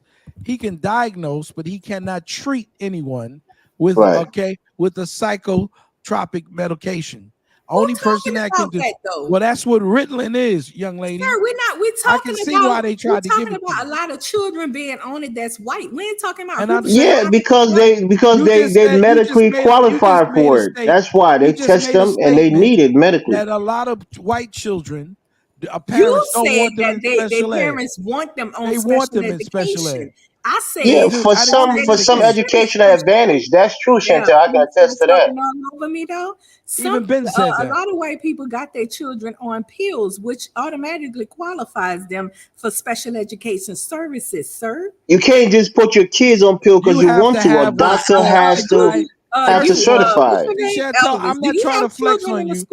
I'm trying, Chantel. Of course, I have a kid in a school system. I don't want to flex on you. I had a kid in the school system. You don't know what you're talking about. So you but that's what I'm saying. You can't just put your kids on pills. They have to be medically prescribed. Diagnosed of course, Right. by a psychiatrist. So you said white people got their kids on pills. It's not because they want to. It's sir, because don't they Do need y'all it. think? Do y'all think it's very Elvis, you don't difficult to know the get your culture over kids here. put on These pills? white on, folks what I hook each said other's was up. I mean, bro, you say I don't know the culture over here. I've Do lived y'all over 20 think plus it's years very of White my life folks in hear this what difficult? they country. want. Yeah. You understand? They Hold ain't on, got to hold on go now. through all the hoops that we go Do through. y'all think it's difficult to get your kids put on pills, knowing how Hell the no. American Nobody healthcare said that. century works? Nobody said that, but They pills damn near pills will are not pay you just to say pills that are their not a kids need to be on substitute. pills. Pills That's why I said This Elvis is don't know the America. culture over here. Pills are not a substitute for I special ed know he services. is. If someone Okay, receives special ed what's your services, name? Nobody just put their children on pills. We understand they prescribed, sir. Come okay. on now. Oh, there you And go. Now you prove my point, Chantel, because I think exactly. the other guy was trying to Why would speak you against my say point. that somebody just put their children on pills? How Well, they why? gonna get How did Ritalin? They pills gotta come be up? prescribed. How did pills come up when I said that they're okay? That rich white people or white people who live in middle class areas do not have a stigmatism that blacks and Latinos have in the urban area to be in special ed. Yeah, You because they said make they fun of you want for their riding the shut children to bus. be in special They'll ed. bully And you. you said they would love for their children to be in They special do ed. because And I was like, they can take Because and they I get certain extra said, time. educational why? They advantages. take That's what he's And I saying. said, okay, let me talk now. And I said, no, what are you talking about? Their children are basically in special aid because they're on Ritalin. They are Everyone is basically not on Not Ritalin. all of them are. a Not all of them majority. And are Ritalin is on only They Ritalin. have one a drug. They have a It's only documentary out one about it, out of sir. many.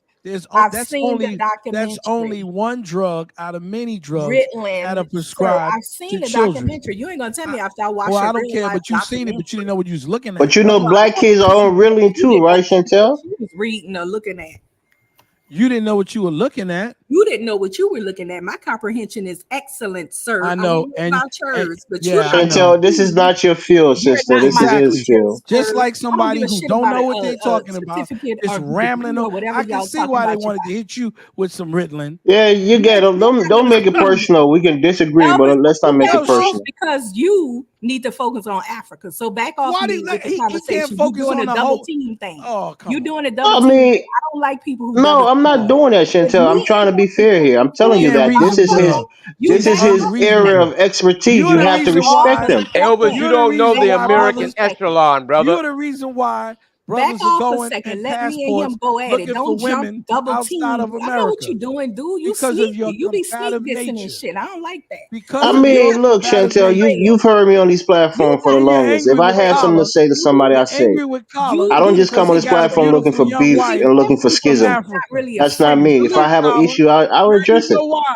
You You be know Now me you know friendly, now. why but you're you not like really her. a friend, Elvis. You do the kiss of You see that, betrayal, sir. I peeped Kala? you a long time ago. I Yeah. mean, no, So everybody, let's bring it back down to a thing. Okay, what we're talking Yeah, about. stop talking over So me. let's get back to the topic. All right, the pursuit of happiness or the search for misery. I believe that we should focus more on being happy than focusing on misery. Let me give you a perfect example of what I'm talking about.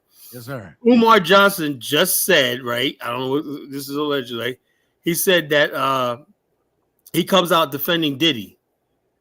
It says that Hugh Hefner did what Diddy did and whatnot, So why just Umar Johnson has been the biggest.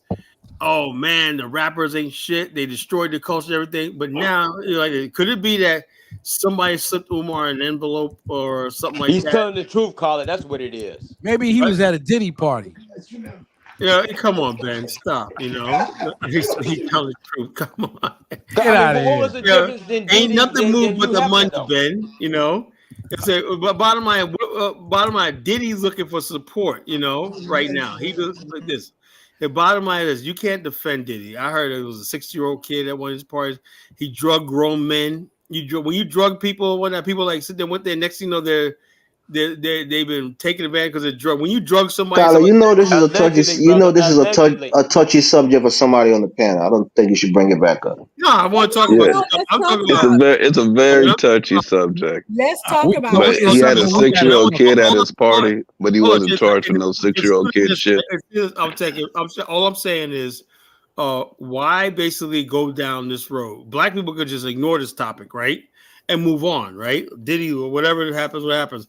Why do some people feel the necessary not only to defend Diddy, but attack people who don't feel like it's necessary to defend Diddy. Why? Because we don't want it to happen to you and me, Carla. That's why it's not going to happen to me. We've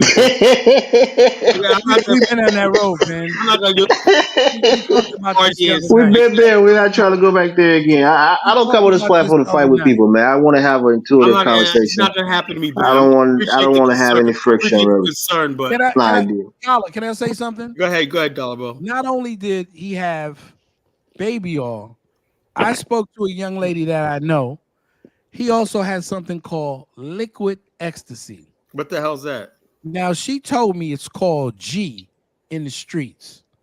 And from what she tells me, because she said she's had it once, when someone gives you this liquid ecstasy, you're paralyzed. Okay, so I don't know. It happened to Eve, the rapper Eve. She was giving a testimony. You're talking hyperbole now. No, I'm talking about somebody who told me what We're happened. talking conjecture now. And what she experienced. Why are people trying to defend this degeneracy and debauchery? Ain't about the pursuit. You guys just can't be making up lies. It's not necessarily about defending him, but there's a difference between going after somebody for something they did and then throwing on extra shit that they didn't do. He obviously did this shit, man. And I'm gonna tell you why he's gonna go down. You saw that. You have limitations. He was passing Justin Bieber around, a little 15-year-old boy. And you know when white people see that, that's what. You remember what I told you, Dollar Bill? We don't love no child molesters, man. We ain't got no love for them. There's no due process for us. I don't care if they were blue, black. Right. I got a question. Do anyone up here is saying that P. Diddy was a child molester? I have no idea. Did you hear what Dollar Bill just said just now? And it's been over the news. What about Justin Bieber? A 15-year-old Justin Bieber. I saw them. They passed him around like he was a pack of cigarettes. That's a child molester. What proof do we have of this? We saw Justin Bieber say that. We saw. Wait. Dollar Bill, you seen like a porn of Diddy and Justin Bieber? Oh my gosh, Jonathan, don't go there, bro. You say like a porn. I saw them kissing on him, and Odell Beckham was pulling his pants down at a party. Really? You saw that shit? It was on the internet. Oh damn! I ain't see that shit. Up, Dollar Bill. Pull that up. Yeah, pull that up so they can give me some child porn. That's a shame to make stuff up on people. If it's on YouTube, it ain't child porn. You look it up. I'm not gonna do that. I saw it would have been all over the news, sir. It was all over the thing, man. No, it would have all over the Dollar Bill. One thing I'm willing to say, and I'm willing to bet my mind doing it. Justin Bieber is a white kid. I think Dollar Bill, man, he wasn't invited to the party. Dollar Bill. What's that got to do? Yeah, I don't shoot boys in the behind, Ben. Right. He's not a child molester. Right. I don't want to be at no party like that. He's not no damn child molester. He's not being charged for nothing. See how y'all doing, man? It's nothing with child. Y'all trying to act like some famous black dude that's in the music business and go around with a little white kid and get away with it. Let's stop this shit right here, Jonathan. Don't say that again. It's not about black and white and everything like that. It's about friggin' this case. Diddy is Diddy. He's not black in this case. We're not. And Justin Bieber is not white, whatever like that. We're talking about friggin' a case here where this guy is accused of something. If you agree he's innocent, that's fine. If you agree he's guilty, that's fine. But don't make it seem like we obligated to friggin' support some nigga because he's fucking black. I don't go for that shit. No, okay, I don't either. Kyla, at what point did you hear me say that? Ben is trying you just got to saying that. You make it seem like, oh, y'all protected some white boy against a black man. What you're applying that? That ain't what I said, Kyla. We need to shut the hell up because it's only a white boy and this is a black man. We got to protect them, man. Get the fuck out of here. That ain't what I said, Kyla. That's exactly what. Did anyone else on the platform hear that? That's exactly what we saying, Carla, is that we don't want them to set a precedent with Diddy and come at everybody. If you stuck with a 15-year-old boy and you passing him around, then everybody's need. Where's the proof? You making this up, man? This is just conjecture now. And that's terrible if you are, sir. That's just terrible. You think I would do that? I've never heard about it, so yeah. Just because you never heard of it, does that mean I make it up? You ain't heard that would be headlining the news like crazy, sir. No, it has not. P. Diddy would have been torched a long damn Like I time said, ago. the bottom line is this is you wonder why our community, why no one in the community trusts leadership. Nobody trusts anybody is because when people fuck up and do wrong. I guess you guys think TD Jakes was cool too, right? L.A. Reid brought Usher to live with Diddy when he was a little boy. And where was the parents? Yeah, that's true. We knew about that. He did live with Diddy in New York. Where was the parents? The parents handed him over? She paid off his single mom. As long as well, now we got to the root just of it. Like R. Kelly's lawyers paid off Aaliyah's parents. But there you go. That's the problem then. You know, somebody's selling it. Hold up. Beyonce was like 17 when Jay-Z was almost 40 and whatnot. You know, no one say anything about that. But you guys sit there and let all this go on because you just 17. Jay-Z was 40. Everything, you know. Foxy Brown. No, I think it was Aaliyah. That was Aaliyah that was getting passed around some of those older pictures we were looking at. Was 27, with the same age difference between Foxy Brown. Heard about that. Jay-Z and Beyonce is same age difference. And Russell Simmons is the same age. And Russell Simmons and Kamara Lee, yeah, she was pretty young too. We are not going. We are not camping for these pedophiles. They don't get a chance. Yeah, I ain't got no love for no pedophile. I'm not even if you're presumed and you put yourself in a sticky situation. I can't fuck with it. Don't open yourself up for some bullshit that you don't have to. Does anything go going on? Okay, now since it's quiet for a second, what about the people who hand these children over that's supposed to be protecting them? Well, throw them in jail too. But the bottom line is, hey, look. What Diddy needs to do is make a list of all the people that gave him these people, whatever like that. Maybe he can cut a deal, you know, and that he's going down by himself. How about that? He's gonna try to take people. You heard about what happened with B2K, right? That group that Omarion was saying. I think one of the members killed the manager because he was raping him. I saw that group when they came to Virginia in the last year of Afram Fest was 2006. They came here when that was a disaster, you know. B2K. Yeah, one of the manager that the light-skinned dude was sleeping with one of the kids in the group. He's been raping him since he was a teenager, and I think he killed him or something. Something happened between the two of them. And when I remember, I saw them at Afram Fest, the last year of Afram Fest. Look what happened with Will Smith when his son brought a friend home who had problems, Augustine. And the mom Alsania or whatever. Yeah, and then dude turned out to be gay himself, which is crazy. How old was he? August was of age. I think he was like 21 or something. He was in his early 20s. He's an adult. He was an adult. I have a question. 19. I have a question. So if that's an adult. Man, I don't want to have a question. BS, man. I have a question, please. Go ahead, Elvis, if you so disgusted with this in your in African countries, oh Lord, Elvis, why does this got to do with anything? You know, they have no protection for women. That's great daily. And well, y'all keep running over there to marry them. Men is Chantel, let me tell you this in case you don't know. And they marry child brides over there and mutilate their genitals. Messing with little girls. So how can you knew that, but you still went over there and married one? Not with that. I mean, Chantel, I'm disgusted with it either way. But let me tell you this in case you don't know. She's a hypocrite. One second, dollar bill. Chantel, I've lived in this country continuously for the last almost 23 years. I came to this country when I was barely 11 years old. So my entire adulthood has been in the United States. So what's going on in Africa on a day-to-day, I don't even know about it. Or I'm not living amongst it. What I see in my community, what I see in front of me is what I'm speaking of. So I'm sure degeneracy happens in Africa. I'm sure a lot of crazy things are going on in the continent, even in my own country. And I disavow it. And I think it's disgusting. Men who are ripping young girls, ripping young boys. Any kind of sexual assault, I'm against it 100%. And so get on some African channels. 12-year-old girls. Say that again?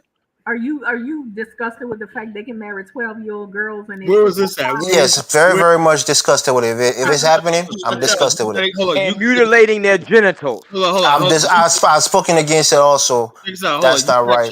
Well, you need to get on some African channels and tell us. Yeah, I'm on a lot of African channels, Ben Yusuf. I was on an African panel before I came on the show. I want some evidence of an African country where they're marrying 12-year-old girls. I want some proof. Ethiopia, baby. Look it Ethiopia. I don't see that. You know, Not Ethiopia, maybe Why don't you put it Somalia. up there? It might be in the Muslim countries where they can marry at a young age. Yeah. 100% in northern Nigeria. You can't defeat. hold on, It but is a you talk Muslim about country. almost like primitive culture. You know, you talk about the mainstream of Nigerian culture. There's Right, sir. That's mainstream of the mainstream African culture don't condone that. Yeah, there's some outlying villages and stuff like that, but And mostly religious African countries, like Muslim countries where you can marry young, they may allow that. But again, I'm against it too. I'm vehemently against it. I believe in Alabama. Well, you go to parts of West Virginia that married at 12 and 13 years old. Alabama, No, I think you can marry somebody at 14, right? Virginia and marry a Yeah. 13-year-old. I think it's Alabama.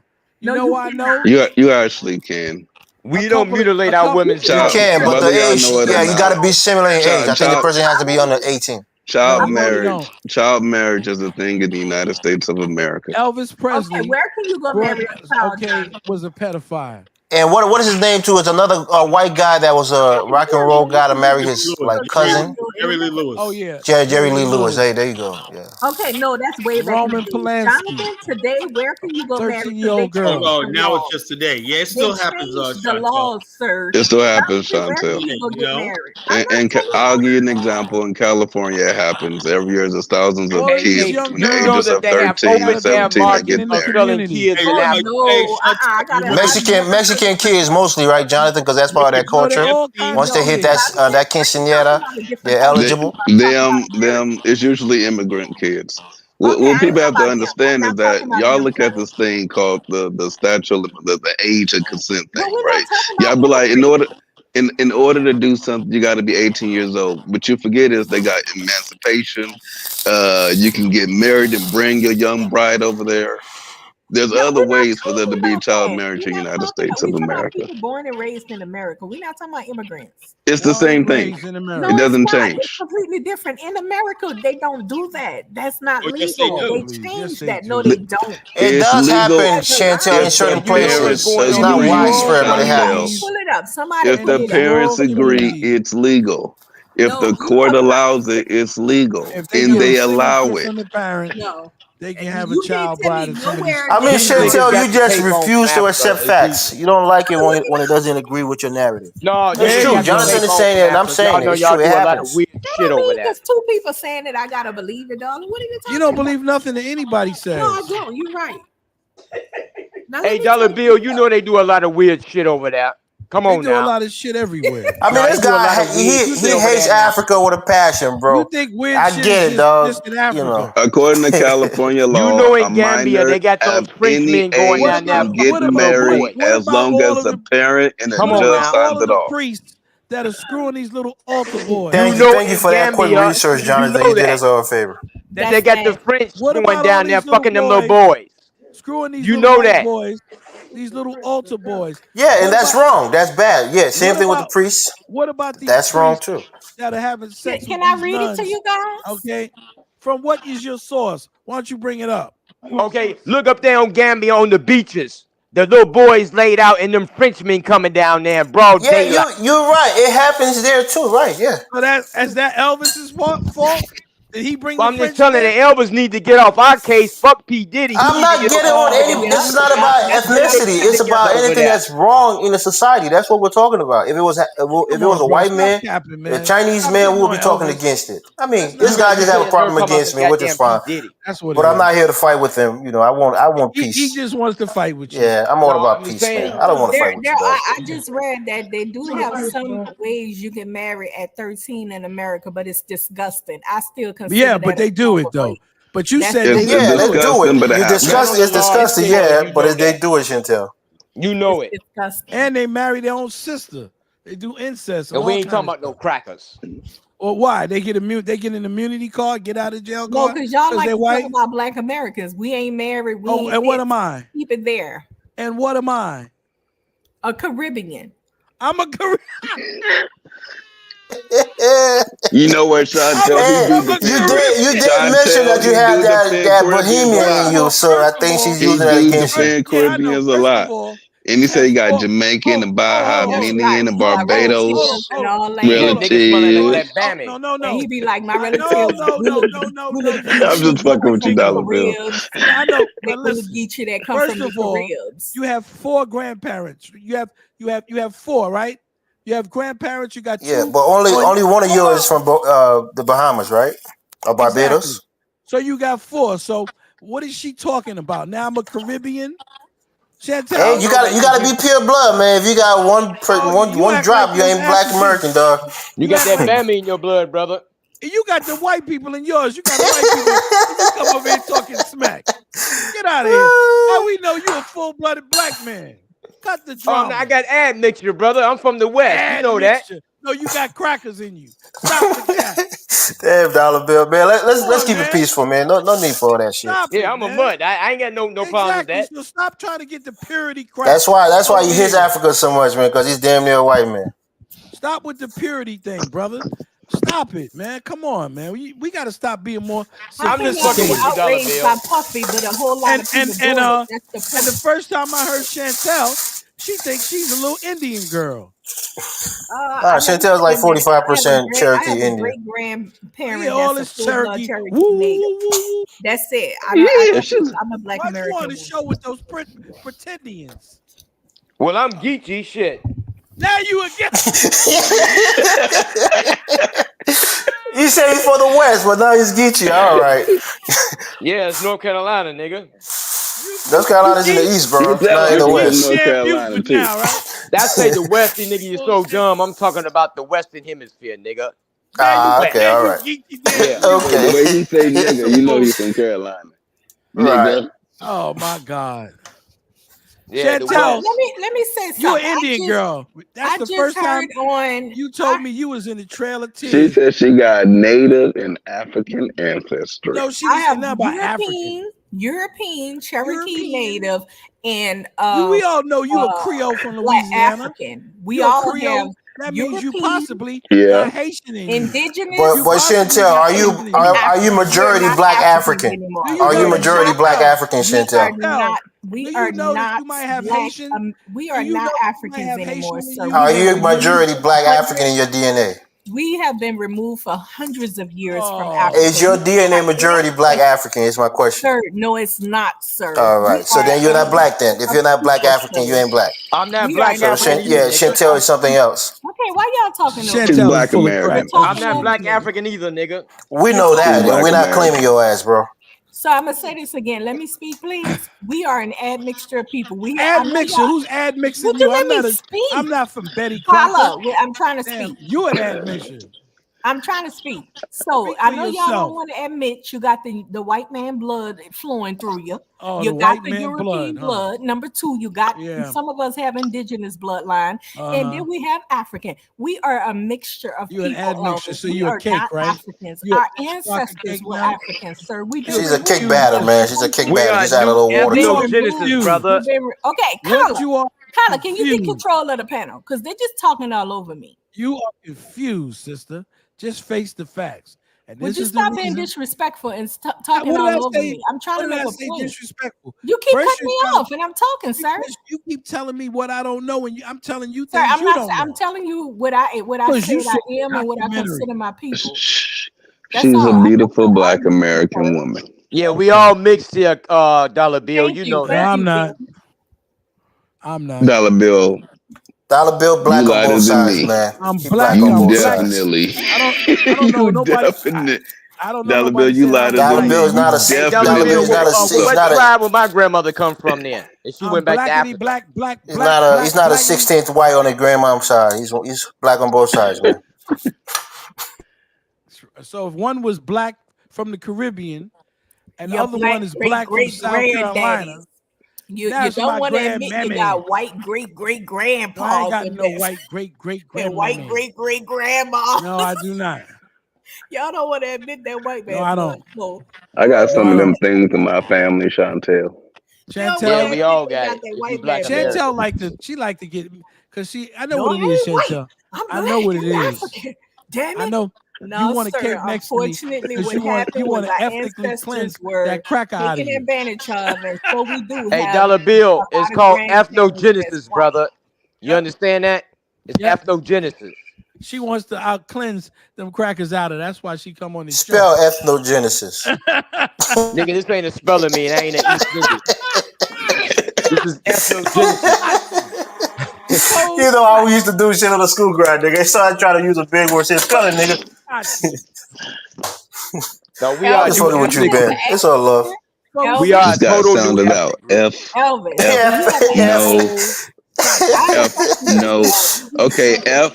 Capital F dash. Yeah, and no spell it in syllables, Genesis. Jonathan. Remember how they taught us in school. Spell it in syllables. F dash no dash Genesis. I have a question. What'd you say, Chantel? Do you have admixture, sir? 100% nigga. Okay, so you do realize that Black American people, the ones who was here during slavery and stuff like that, and their descendants, all Black you do American realize that why this man keep talking over me when I talk, Lord? Because I'm here to control you. You need control. Yeah. I mean, we admit that. That's why when we say something like some people are more African than others, people get offended. But no, I agree. Okay, but to okay, you, Elvis, we are from the West, Chantel, you don't look that mixed to me. I seen your picture. You don't look that mixed. No, okay. But when you ask, are we African? And I say we've been removed from Africa. No, I say it's the majority of your blood. Who removed you from Africa? Black African. Who removed the majority you of your from bloodline Africa? is Black African. No, oh Lord. Maybe less so with Ben because he has a lot of mixture. Oh, But we you gonna have don't have this too DNA much mixture. conversation again like we had yesterday. Can we move on from this BS? Trying to prove who's more African or something Hey, like Elvis, that. Please let's not do it. We are from the West, brother. Just get over it. We're from the West. Can we? I don't know what that means. We're from the West. Europe, the United States, Canada. Oh, you from West, Europe, Ben? nigga, Okay, I didn't know you're from Europe. Europe. No, I said the West. My bad, European Ben. Shit, the place y'all niggas trying to get to. We are the only blacks I've from been the here West. already, You know bro. that, right? You fled on one in Canada, dog. Can we get back? You know we the only blacks from the West, right? Conversation. From the West, nigga. You were brought here on slave ship. What do you mean from the West? You were brought here. You're not from here. So the Europeans came here on the ship, nigga. We from the West. We ain't from that bullshit you come y'all from. not We do from this Sub-Saharan Africa, nigga.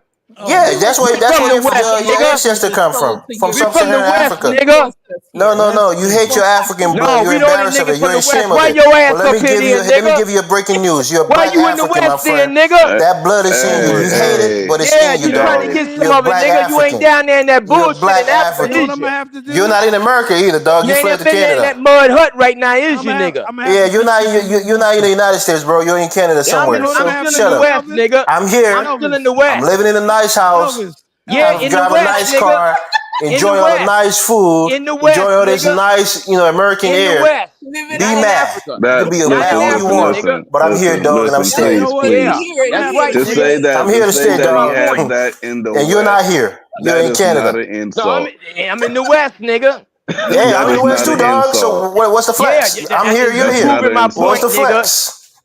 You ain't in that bullshit in Africa. But why you? I'm not there. And you ain't going back. Why you mad? Why you want me to be? You want me to be in Africa? They can't drag you back to that shithole. Ben, that's not. Nobody's telling you to go back there. I'm not saying go there. I'm just saying your bloodline comes from there. That's all. That's where your blood comes from. You hate it. You're mad about it. You're embarrassed of it. But your blood comes from there, dog. You trying to talk about me being from Canada about what I'm mixed with, nigga? You're Black African. That's what I'm telling you. You're Black African, dog. Your majority of your blood is. We some new niggas here. We ain't like you niggas. Yeah, he a new nigga. Yeah, you niggas the missing link, nigga. We evolved, nigga. Ben a new nigga. He's all kind of new nigga and weird nigga. Mixed with that. Yeah, we evolved, nigga. He's a Nawabian. You're a Nawabian kind of nigga. We nigga.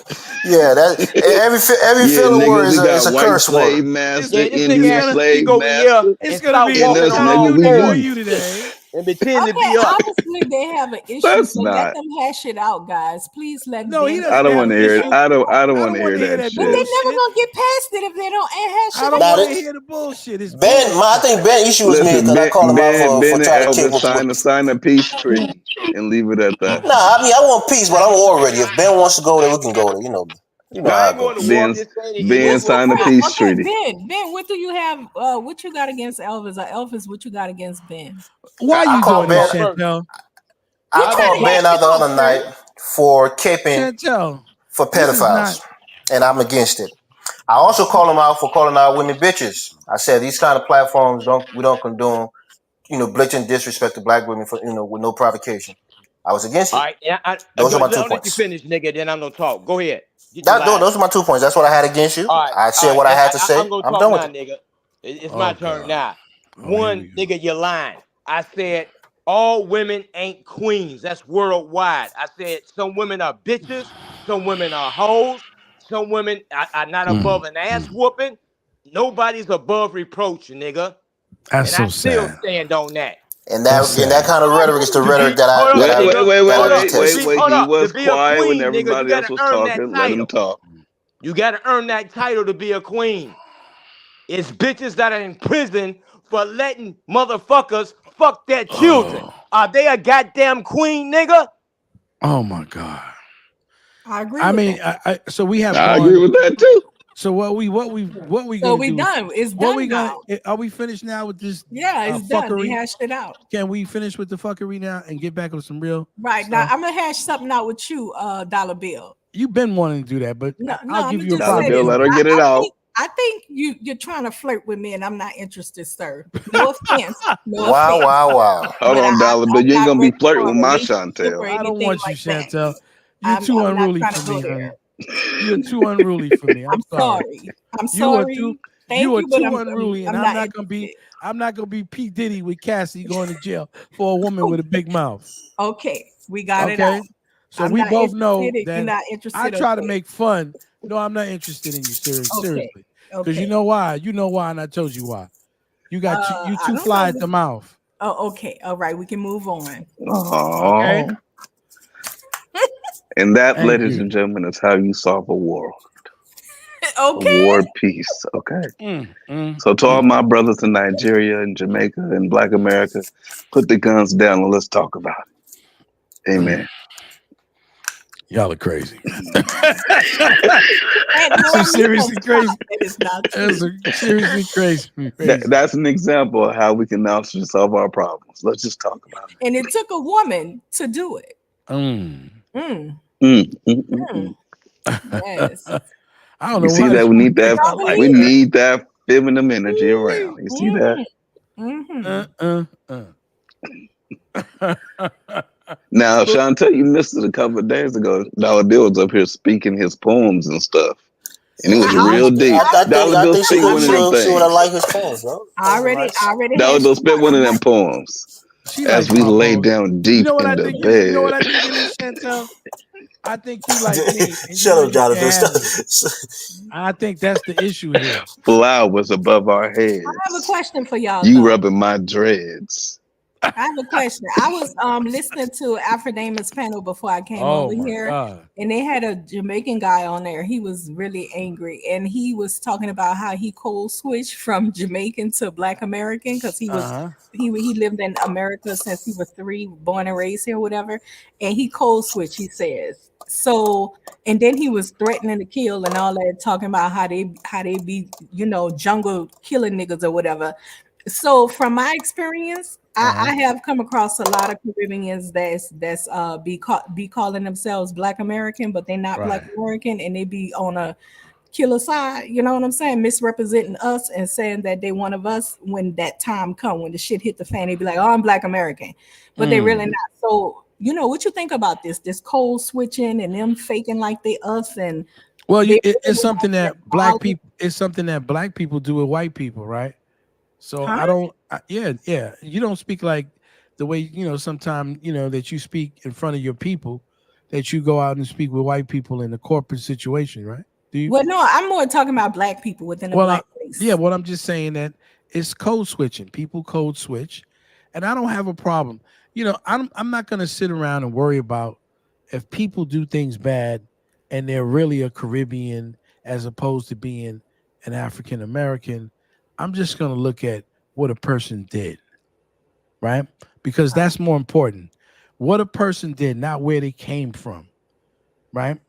Okay, and so it's not if a person was here since they were 3 years old, right? And they've socialized around a certain type of African American, okay? And they happen to pick up those ideals. or they had those ideals already. So what am I going to say? No, you're not really. You're really, you're not. You're a Caribbean. It doesn't matter because it's what you did. It's not who you are. And so we're so ethnically sensitive to everything in this country. Everybody wants to just get themselves away from bad behavior. So when I said I'm not caping for people who do certain things to children, I don't care if they're black, white, Chinese, purple, or polka dot. Okay, I think all children should be safe, right? I think all women should be safe. Even women that talk like you sometimes, quick at the lips, need to be safe. I second that, Dollar Bill. You got my support on that. And that's just the way it is. Violence against women from men is never acceptable. You are bigger, you're stronger than a woman, okay? And so it's not fair. If you really choose that you want to get out there and get it popping, okay, go against a man and see how you deal with him. Okay, so we're not talking about that. We were talking. No, I am talking about that because I'm not going to advocate. I was talking about code switching. No, you agree with that point of that position, Chantel. You second that when Ben was speaking How again. can you tell me what I agree with? What are you? Because we heard what you said on the panel. What do you mean? How can I tell you? You said I agree with that. Agree. I'm lost. Dollar Bill, you heard it too, right? When Ben was saying what he was saying, that no woman is above an ass whooping. Right. You said you agree with it. He ain't said no woman is above an ass whooping. He literally said that. To be clear, what Ben actually said, what Ben said was all women are not queens. There are bitches in prison who allow men to rape their children. Those bitches are not queens. And she said, I agree with that. And I said so too. How I took it was that he basically saying everybody, you can't just believe the word of a woman all the time. And I agree with that. Yeah, but when he said that all women are not above an ass whipping, right? I hear him say an ass whipping. Yeah, well, that's what he said. Yeah, on the show that night when we got into it tonight too. He said all women aren't above an ass whooping. I'll tell her what I said. And Dollar Bill, if a woman was coming at you with a knife or coming after your kids with a knife or under some circumstances, would you whoop that woman's ass? I hope you would. No, hold up. I didn't say just men. Hold up. I didn't say men beating women. Let me tell you. A woman. Hold on. Let me explain. A woman can beat a woman's ass. Nobody's above an ass whooping, and I'm sure Chantel had to put hands on a bitch before. Anyway. You know what I'm saying? And that's what we said. The fact that you use that word on the panel to describe women is unacceptable. Let me just say this to you. Elvis, come on. Hold on.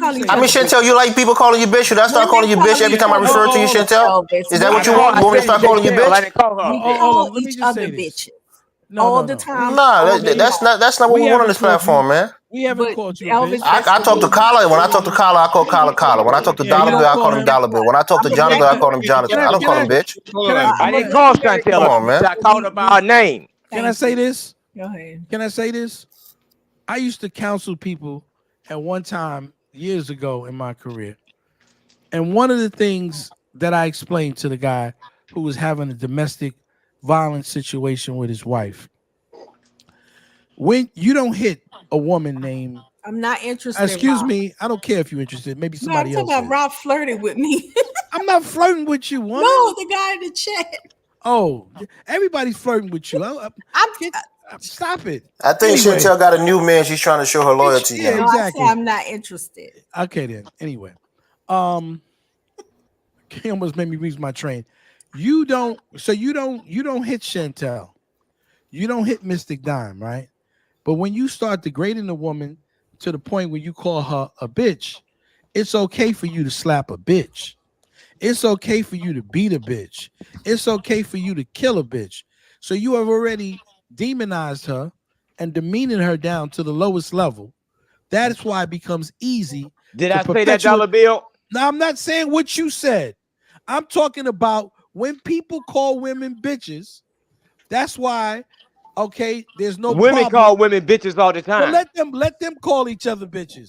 I'm not gonna do that. I'm not gonna be on a public forum calling women bitches. Yeah, I wasn't doing it either. There you go, Dollar Bill. I second that point. That's exactly my mindset. And let him talk, y'all. Y'all just doing all the talking. I've heard him talk his rude stuff, And I'm not gonna sit up here. I don't hate women. We letting you talk. I though, came from Bill. a woman. Okay, I love women, and I'm not down with that.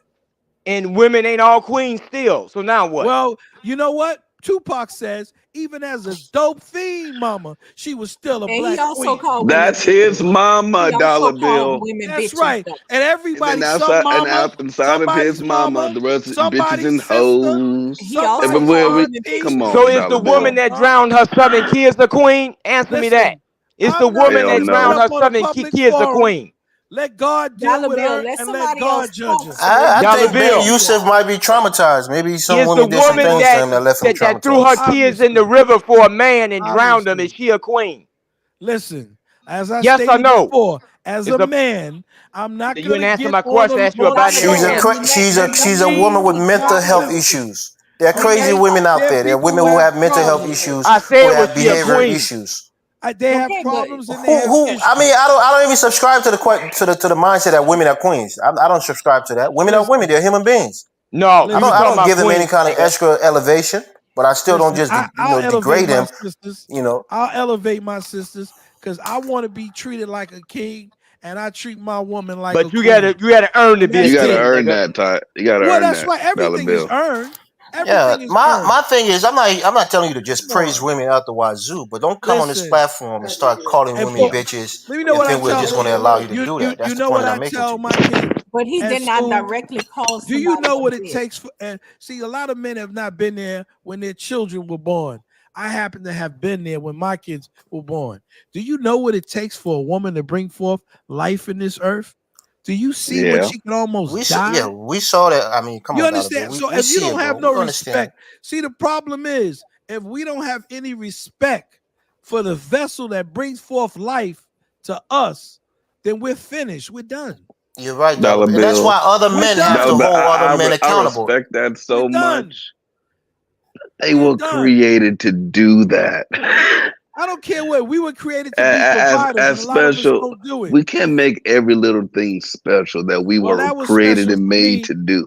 That was special for me, But and Jonathan, I man, the appreciate it. disrespect Changed against, my I mean, Giving life. women birth to a calling women child. bitches It is almost changed like my life. it's almost Maybe automatic for listen. most, Let's most not men. go Maybe it crazy. wasn't. Listen, That's not the who way to knows? go, man. Who knows what kind of person I would have been in this world if I didn't have it? And I'm A glad I. cockroach have babies, right? You know that, Dollar Bill, right? Well, I'm not a He cockroach, know that. but I know that my daughter saved my life. I know going home to my daughter one night because I wanted to see her in the crib saved me from being gunned down in the street. Let me say Now something. you going, you reaching and you deflecting, brother. Let me say I'm just something. telling I it mean, like it it's is. no deflection. He's protecting You womanhood, and going that all we as black around what men I should was respect saying. women. There's Okay, nothing can wrong I with that. There say will never something be anything for you? wrong with that. So I Can don't I get say that point. something? Dollar Bill, Yes, sister. Elvis, let me say something right quick. As a woman that I am, as a woman, I Yes, ma'am. clearly understand that there's devious women, sir. Okay, they got women that have told me direct stories about how they lied to get somebody locked up. I've had few women sit in front of me and tell me that I've had to stop a woman from doing that. So I cannot go along with you when you act like women don't lie. There are devious women out here that's not to be played with, sir. Me, you talking about me or him? I'm talking to you, Dollar Bill. I've never said that there aren't deviant women, like there are deviant men, like that some kids are bad, not all kids are good. But I'm gonna say, I'm That's not what I gonna was get up saying, here as a Dollar Bill. man, and I'm not gonna endorse a man having 30, 40, 50 pounds over a woman I hitting said on a her. woman beating a woman's ass, I'm Dollar not Bill. going to endorse that. Then let another I said woman, a woman beating a then let a woman's woman ass. get up and speak for women. There you I'm go, not Dollar Bill. endorsing a man 40, 50 pounds, a lot heavier and stronger, and what he can do with his fists and his feet to put it on a woman. I don't think he was And insinuating I don't any think a of man that. should put hands on a woman And you if know they're what? trying to get away That's all I'm from for saying. no reason. Because If you're not defending yourself because against let dying me of just say violence, let you me out of just No, say line, this. you nigga. know what it Let me is, just say this. Jonathan. A Let lot me of just weak say this. men, they put hands on women because the women say something to them. You know, it's even worse than that. There are a lot of And you latent should be slapped for that. That's there's a lot of nonsense. latent homosexuals, and nothing against homosexuals, but there's a lot of latent homosexuals, okay, who get involved with women and know they don't want the women, so they put hands on them so they can escape to go be with a man. But And even worse, Dollar Bill, there are black men who get with black women that they don't really love. They rather be with a white woman or Asian woman. Well, and so they Stop that. We weren't even talking about race. I wasn't even talking about race, Dollar Bill. Fuck it, I'm not sneak dissing. I'm saying it. You saying that because the man got a Filipino wife? Stop that. I didn't say that. No, I'm telling you it because we see it. I know more. Whatever Dollar Bill is saying also goes towards race. But are you talking about Ben in particular? I know. Look, I don't think you was on the last show when me and Ben already had this conversation, Shinta. I don't think you know me, bro. I know. No. I told Ben. Y'all don't have to have it now. I told Ben what I had to tell him. I don't sneak diss anybody. That's what I'm saying, Chantel.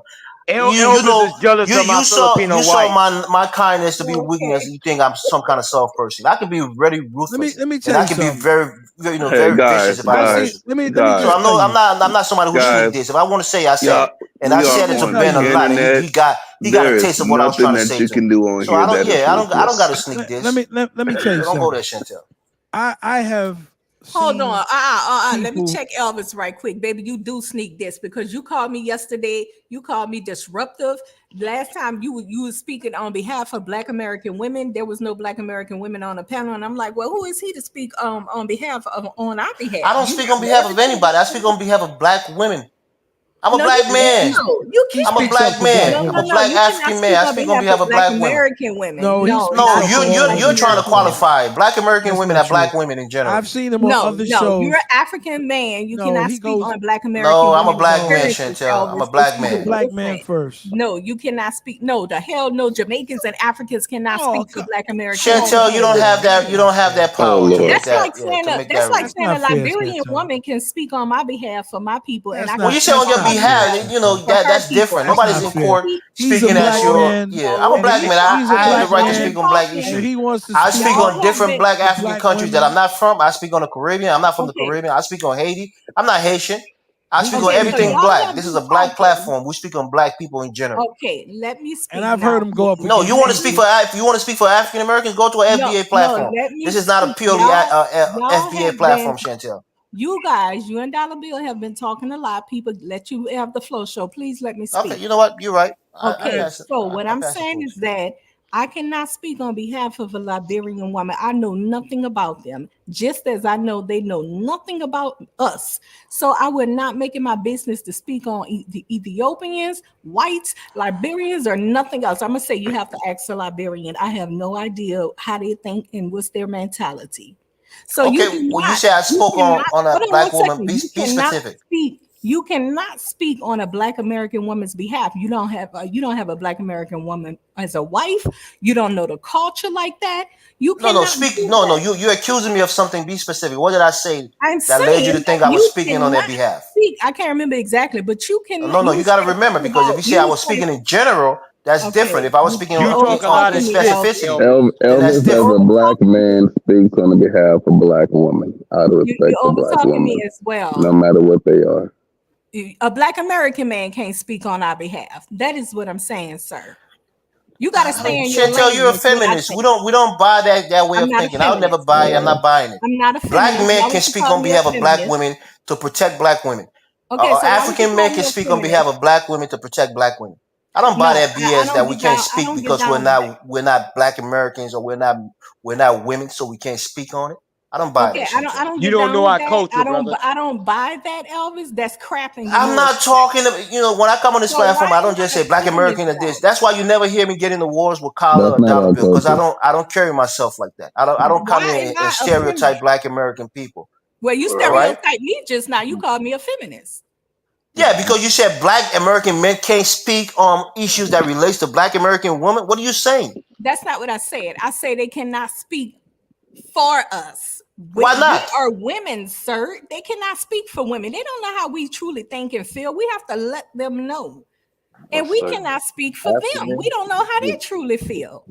Like misery. So when it comes from a whole nother fellow from a whole nother culture, you certainly can't speak. That's what I said. What did I say in particular that led you to believe I was speaking for African American women? Let's bring it back a little bit. Let's bring it back a little bit. Black American women. What did I say? You got to remember it. Say what I said. Yes, let's bring it back a little bit. Call us back. Call us back. Respect the host. You guys will go on there with that, please.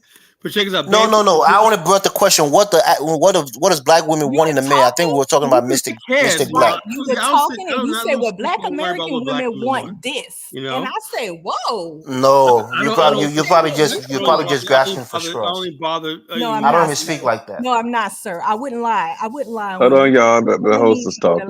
Check us out. Okay, look. Bantu Bendick was rambling about something. He was talking about misery. So I guess you got something on his mind. Go ahead. No, I was just listening. Now I want to say this, right? Somebody in the chat room, I think it was somebody mentioned Dr. Claude Anderson. Now, I have nothing but respect for the elder, Dollar will tell you, right? But a lot of stuff people take as a grain of salt. Dr. Claude Anderson is not what's that guy, David Stewart, a billionaire, right? Why do we basically listen to Dr. Claude Anderson when the same black people have zero wealth, all this stuff like this? Why not? Why don't we ever listen to the Robert Smiths, the people who are happy and the people who are making money? But I don't understand that. We understand the problems, but why are we always listening to the people that basically tell us what's wrong and not show us what can be right? Yeah, I was just trying to bring it back to the topic. That's all. Okay, the pursuit of happiness. What I'm trying to say is, everything we do should. If you say you're gonna be a Christian, pursue. Let it bring you happiness. If you can be a Muslim, let it bring you happiness. If you're gonna be an atheist, let it bring you happiness. If you're gonna be an integrationist, let it bring you happiness. If you're gonna be a black nationalist or Pan-Africanist, let it be happiness. Now I'm seeing the fact that people are doing stuff, especially the so-called Back to Africa movement, where they live in miserable lives, right? And they forgot about the whole idea of whenever you do something, you have to be happy. When I heard the comment yesterday talking about, Colin, you could live without electricity and running water and whatnot, because if you really want to be the part of the Africa, no, I don't. I don't think that's that important. I'm not going to pursue misery, search for misery, just to make somebody happy or just to prove a point. That's my opinion. That's what I always say. People say I'm caping for people. I have 3 sisters, right? I'm the only male in my family for my mom and my dad, the only male son. So I respect my mother. I respect my sisters, and I fought for them a lot, especially my younger sister. I beat up a lot of people who try to disrespect her. I'm protective of my sisters and my mother. So that's why when I hear people just try to blatantly disrespect women, that irks me. Yeah, so maybe I'm coming from a place. Maybe it's coming from a personal place. Say that again. We can tell you've been raised by a lot of women. That's obvious. No, I was raised with my mother and my father. My mother and my father was married. I have an older sister back home in Liberia. I have 2 younger sisters here. So I was never raised by women. So you just trying to project. Don't project. No, I'm not projecting. Colin, Dr. Claude Anderson said we have zero wealth. No, I have 2 younger sisters. I helped raise them. They didn't raise me. The whole thing was like he came up with the idea of powernomics, right? It failed miserably. The city of Detroit, he can't say that the city of Detroit didn't help it because they gave him a whole big thing and it flopped. He tried to do like fishing and stuff like that. And whatever it was, I guess he don't understand something about economics, right? You can't just start a business, right, and expect black people. What he was trying to do was try to get all these black people to start buying from him and starting wholesale. It don't work like that. Businesses got to start organically. So we opened up a business, and I learned that years ago, that you don't know who your customers are going to be, right? The main thing is to generate revenue, Now on the side, right? If you could find somebody black that's let me give you an example. I have an office. I have a business right here, right? Okay, the moving company that moved us to the office is a black-owned moving company, right? That's what I could do. It wasn't planned like that. It just happened.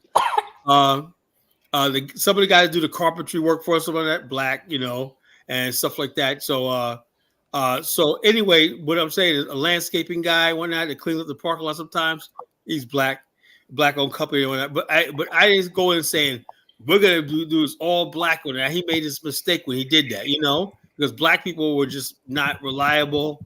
Some people overcharge them, some didn't deliver. Some people failed. They didn't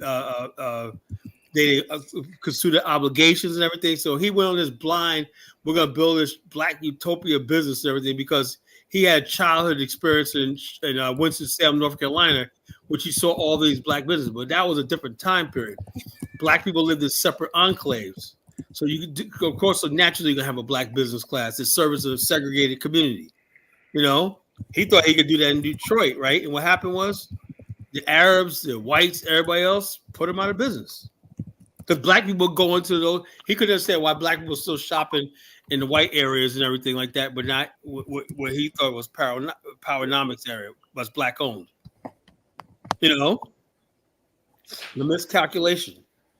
And so I love a Dr. Claude Anderson, stuff like that. He means well and stuff like that. But what I hate is people using him to weaponize against us. Like Dr. Claude Anderson said, black people don't have shit. Well, that was Dr. Claude Anderson's experience. But right around the same time Dr. Claude Anderson was talking, this guy David Stewart showed up. Now he's the richest black man in the world, billionaire. You know, so that means Dr. Claude Anderson's theory didn't work, because there's black people becoming millionaires and billionaires every day, right here in America. Yeah. So I take that with a grain. So why? Because the reason why we like that, sometimes we just a little comfort in misery, right? If you know everyone's suffering, we feel like we're all together suffering, right? So the bottom line is this: when a happy person says, "You know something, I'm tired of suffering with y'all. I'm gonna go do my thing," and people resent that. I'm gonna tell you right now. Remember Oprah Winfrey lost all that weight? Remember that? Uh-huh. Remember that? Now there was a lot of big women that were really upset about that. You know, they were like, "How dare she betrayed us?"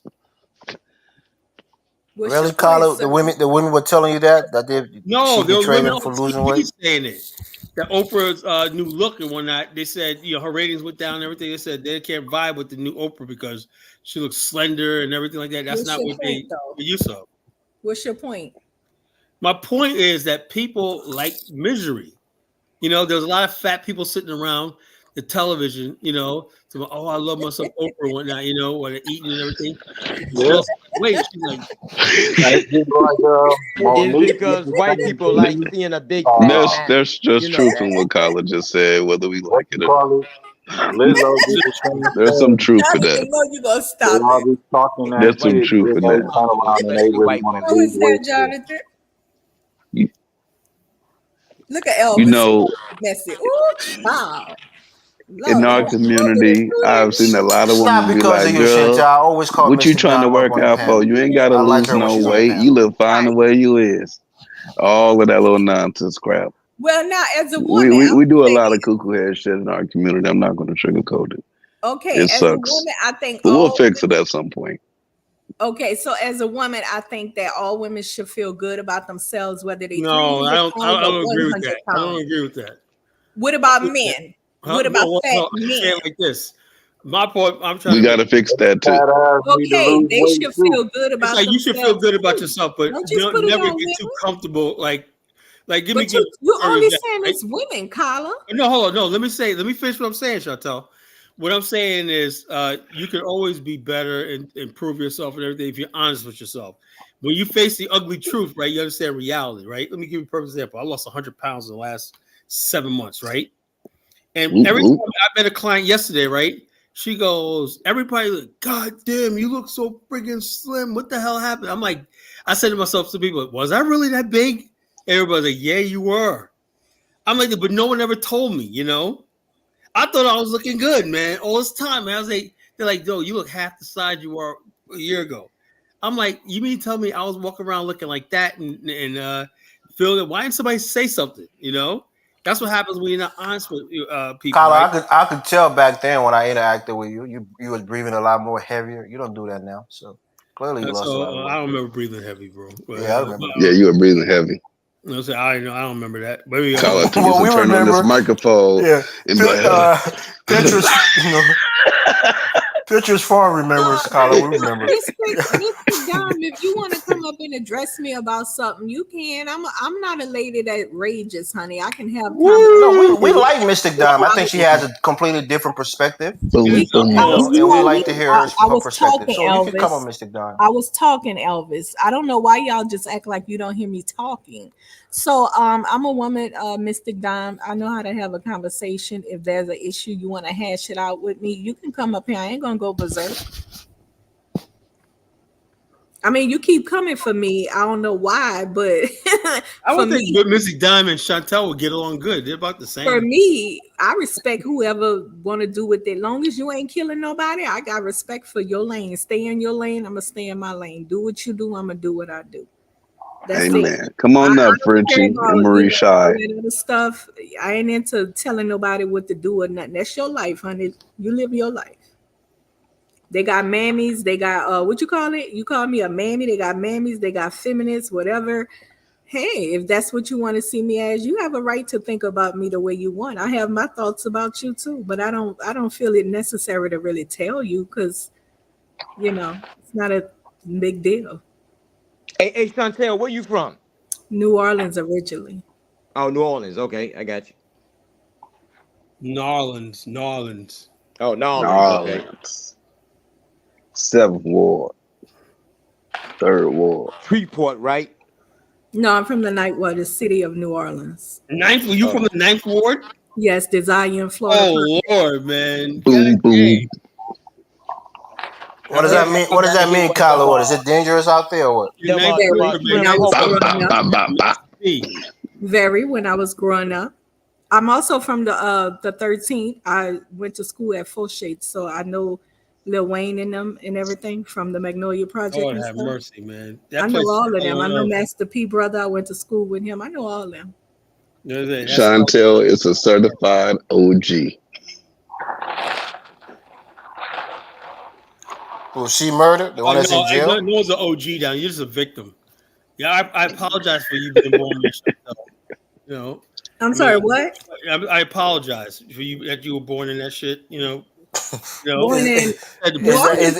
that place considered a shithole, Colin? New Orleans was the bomb. That's close to like an African slum as you're ever gonna get. There you go. I knew it was coming. Come on, Colin. I knew it was coming. It wasn't that bad. Yeah, it is. Can I speak since he's speaking about New Orleans? New Orleans is a place everybody want to visit. New Orleans is a friggin' hell on earth. Okay, let me say this. Lagos, Nigeria. I can say about New Orleans. I remember that Hurricane Katrina. That was like the most worst thing in the world. Y'all should have got the hell out of there. And y'all, you're under sea level, right? When that shit hit. Yeah, I'm gonna let you finish talking over me first. Go ahead, Shato. Okay, so it's a place where everybody wants to visit, full of different cultures, a variety of all kinds of music. It's a beautiful place. The culture is super very unique. Oh my freaking goodness, very unique to experience. And if you don't like it, you don't have to like it. You can think what you want to think. Go to Liberia and live in a hut with your wife. Ooh, she really told me. What are you saying? Just go live in Liberia in a hut with your wife. But we don't have a hut in Liberia. We have actually our house. Whatever you got going on over there. Yeah. So, but New Orleans, man. I was saying all the images coming out of that place is like, yo, that's like hell on earth, like the worst place in the world to live. That's really hard to say. And the part of Africa you talking about isn't it's like paradise. Bring people. That's like not paradise. the worst place Liberia's paradise compared to that. You want to bring people to visit a country that's torn apart, Carla. And that's not torn apart, Yes, it is. It has nothing to offer. No sightseeing. Really? What the hell are they looking at when they go? Liberia only got the best beaches in the world. A beach. Okay, let me show you. Oh my God. Let me show you. So Liberia is better looking than New Orleans now. Oh, Chantel, you gonna spark him to play videos. So Liberia is better looking than New Orleans. I have to show me. What's wrong with Dollar Bill? Dollar Bill, why you so quiet, man? Jonathan, don't wake the DB. Don't wake the sleeping bear, huh? Dollar Bill gonna come out with more videos to it. Jonathan, it's Liberia better. Kyla, let me put this video in the back chat. Can you hear me, Jonathan? I hear you, Chantel. What you say? Is Liberia better looking than New Orleans? Ain't no way in hell. You know that, Chantel. Thank you. I got to get one of want them you to shrimp fly poke over the ocean. Hold on. This is where we stayed at. I've been to New Orleans. No, the answer is no. Where we stayed at on our tour, Nana's Lodge. People go to New Orleans and have fun, baby. You want us to go to Africa to see a beach. Like this. So, bottom line, you come to New Orleans. Look at this wonderful beach. What else? What else? Carla. What else are you giving me for $4,500? Carla, I can go to the most dangerous city in America and go straight to a nice little park and make a video like this. You have never shown anything that you've been to on this panel, you know. Show us where you be going at, where you been to. You can't show us. I've been to Rwanda. I've been to Kenya, Ethiopia. I've been to Togo, Nigeria. I'm in here now. Jamaica. I've been to Haiti. I've been to Belize. So you say. We haven't seen anything. Why don't you show us some evidence? Carla, go to Facebook and just look at my page. No. You can go to Facebook and just look at my pictures. It's all there. Show a resort where you stayed at. Carla, let's do this. Let's do this, Carla. Let's bring receipts right now. I'm back. I can guarantee you ain't never spent as much in Liberia as I spent at a hotel in Nigeria. Well, you haven't showed me anything. I'm about to bring receipts. You get your receipts right now. Yeah, go ahead, do it. This is gonna be the 2-parent household versus the single mother household. Yeah, cut that video. How bad it's gonna be. Show what you show here. Show you in and you mute the video. Let's see what Jonathan does in Africa. You got so much to say. And Carla, you're not in this video.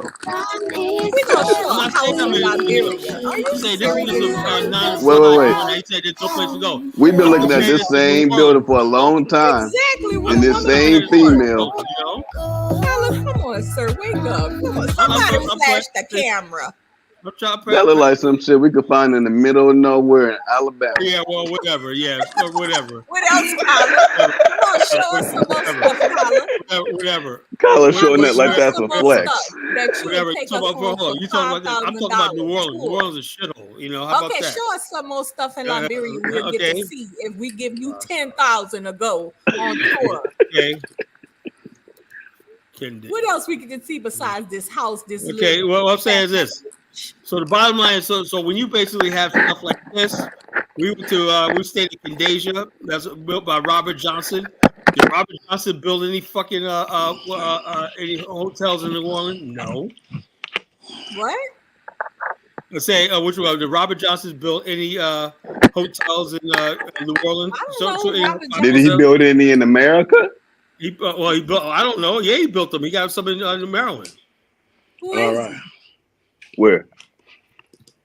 Robert Johnson built hotels. Here's the guy that funded BET, Chantel.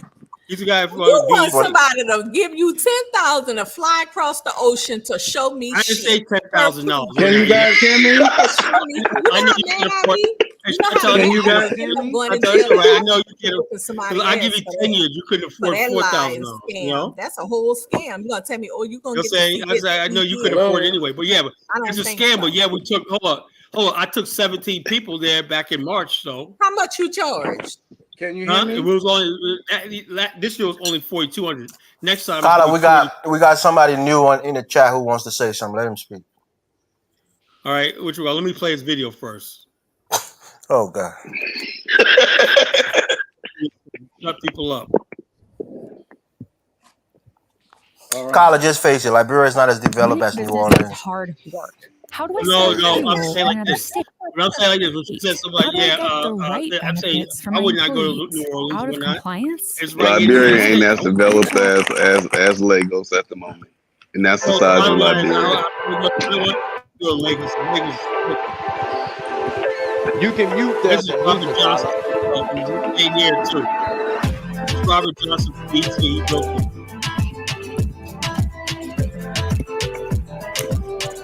Kyla, this is a resort. It's not showing you the regular everyday life in Liberia. Liberia is not developed. RLJ Kennedy Resort in Villa. Now, this has been a long-awaited video because most of you hit me up on the channel telling me that I should tour this place because this is one of the businesses that has been around for the longest. So I thought about it, and why not? So come along with me on this journey. It's going to be fun as always. Let's go. Okay, guys. So this is the first. Don't talk over your own. It's an argument you can't win. I'm a Liberian, and I'm telling you, New Orleans is more developed. They have the infrastructure. Liberia don't. The hotel lobby and book an appointment or confirm your appointment. You see, I'm not fully Liberian. Hotel lobby, so you see how it looks like. Pause the video and say what you're saying to me. That I'm not really a Liberian. Say that again. Okay, guys. So this is the hotel lobby. This is where you make from the Ivory Coast. You guys only came there because you claimed Liberia was once had that territory, which they did. But when Ivory Coast, the French took that territory and whatnot, you guys all came back on the Liberian side. That's what happened. You know it. That's not true. That's not true, Con. Hold on. Why is half the Crown in Ivory Coast and half of me in Grangita? Yeah, because the Cavallo River separates us, and when the border was drawn, majority of you was on the other side of the river. Yeah, majority of us are on the other side of the river now. Yeah. Yeah, I know, but the bottom line, you came over there complaining about the French. You came over there. No, that's not true. That's not true. It is true. You came over here complaining about the French. It's not true. The French was kicking y'all asses when that's why you came over this side. No, it's not true. It is true. Look, Carla, you just like to look for a fight. I'm a person who says the truth even if it's inconvenient. Where you confirm with the lady at the decks. New Orleans is more developed than Liberia. I'm sure they have some terrible parts in New Orleans. Yeah, I'm sure. The infrastructure is better than Liberia.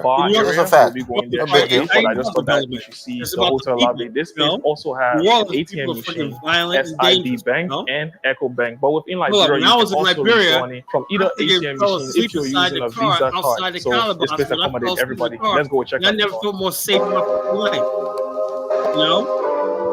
But why you here, sir? Won't you go back to I'm here right now because I want to be here, you know? All right, guys. So this is the bar area at RLJ Kennedy Beach area. So I can go to Liberia when I want to. In the lobby area. This is also a part of the lobby. I want to go there, I'll go there. If I don't, I don't. It's not making sense. You can even get right here. This is the only have a bar. Let's move over. There's also two tables here for you, just in case you want to play. And it also has seats all around to accommodate anybody that is waiting for them. No, you saying basically baggage up there for them to prepare. From here, we'll be moving over to our conference center, see what it looks like and what the space actually can take. I can't entertain that foolery. You know what I'm saying? So if I feel like y'all would love New Orleans culture when we do the Indian parades and the Indians come out. Oh my gosh, it's like an African ritual. Ooh, it's like, hey, park away. Oh Lord, stop. Park away. Stop. Y'all don't know nothing about that. Y'all would love absolutely not. No, I don't want to be an Indian. Bands, the jazz bands. Y'all would love it. Y'all would love it.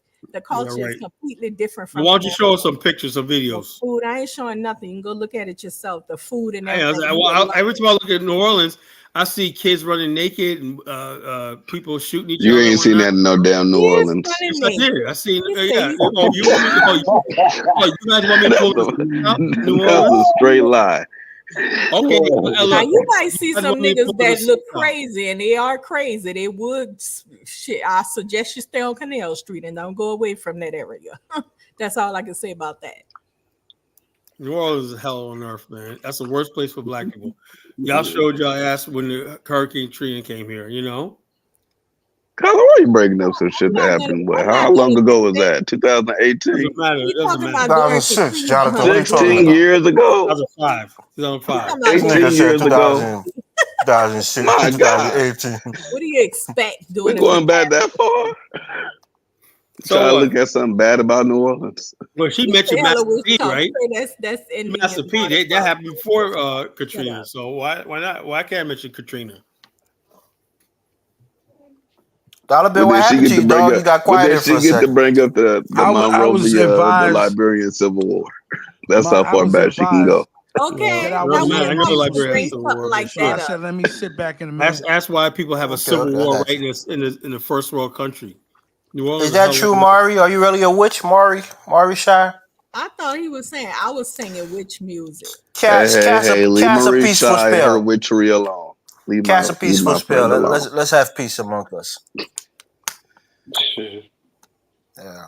Somebody wanted to say something though. I think it was Bantu Mandinka wanted to speak. Serious issues. Why you don't come up on a panel and just let it all out? Because I can Bantu Mandinka, you want to speak? You want to say something? And you gotta be a female. Going back to the topic, you got too much female energy. Okay. You talking about NM? Yes, that's a he, she, or something. That's not a he. I mean, Chantel, you really want the smoke. Wendy Williams. You want to fight with everybody. No, I'm not trying to fight with everybody. That she be saying all kind of insulting shit. NM is probably a white person. Probably, they're definitely American. That's for sure. Why you say that? Chantal? They're American. Oh, they're Why American. you say that, Chantal? I don't think so. I can just pick it up. American white? Well, American. I don't know if they're white, but they're American. Okay. They know everything about American culture. They definitely American. Everything about American culture, and they know all of the white supremacist talking points. Yeah. Damn pack. Yeah. Yep. And they do have white people be trolling black channels a lot. Now I think Paige is a white person. Yep, that Chantel is that 100%. That's white right there. Chantel is triggered. Who the fuck say that? If I say that to a black person, they might come with a real insult. That's a white person.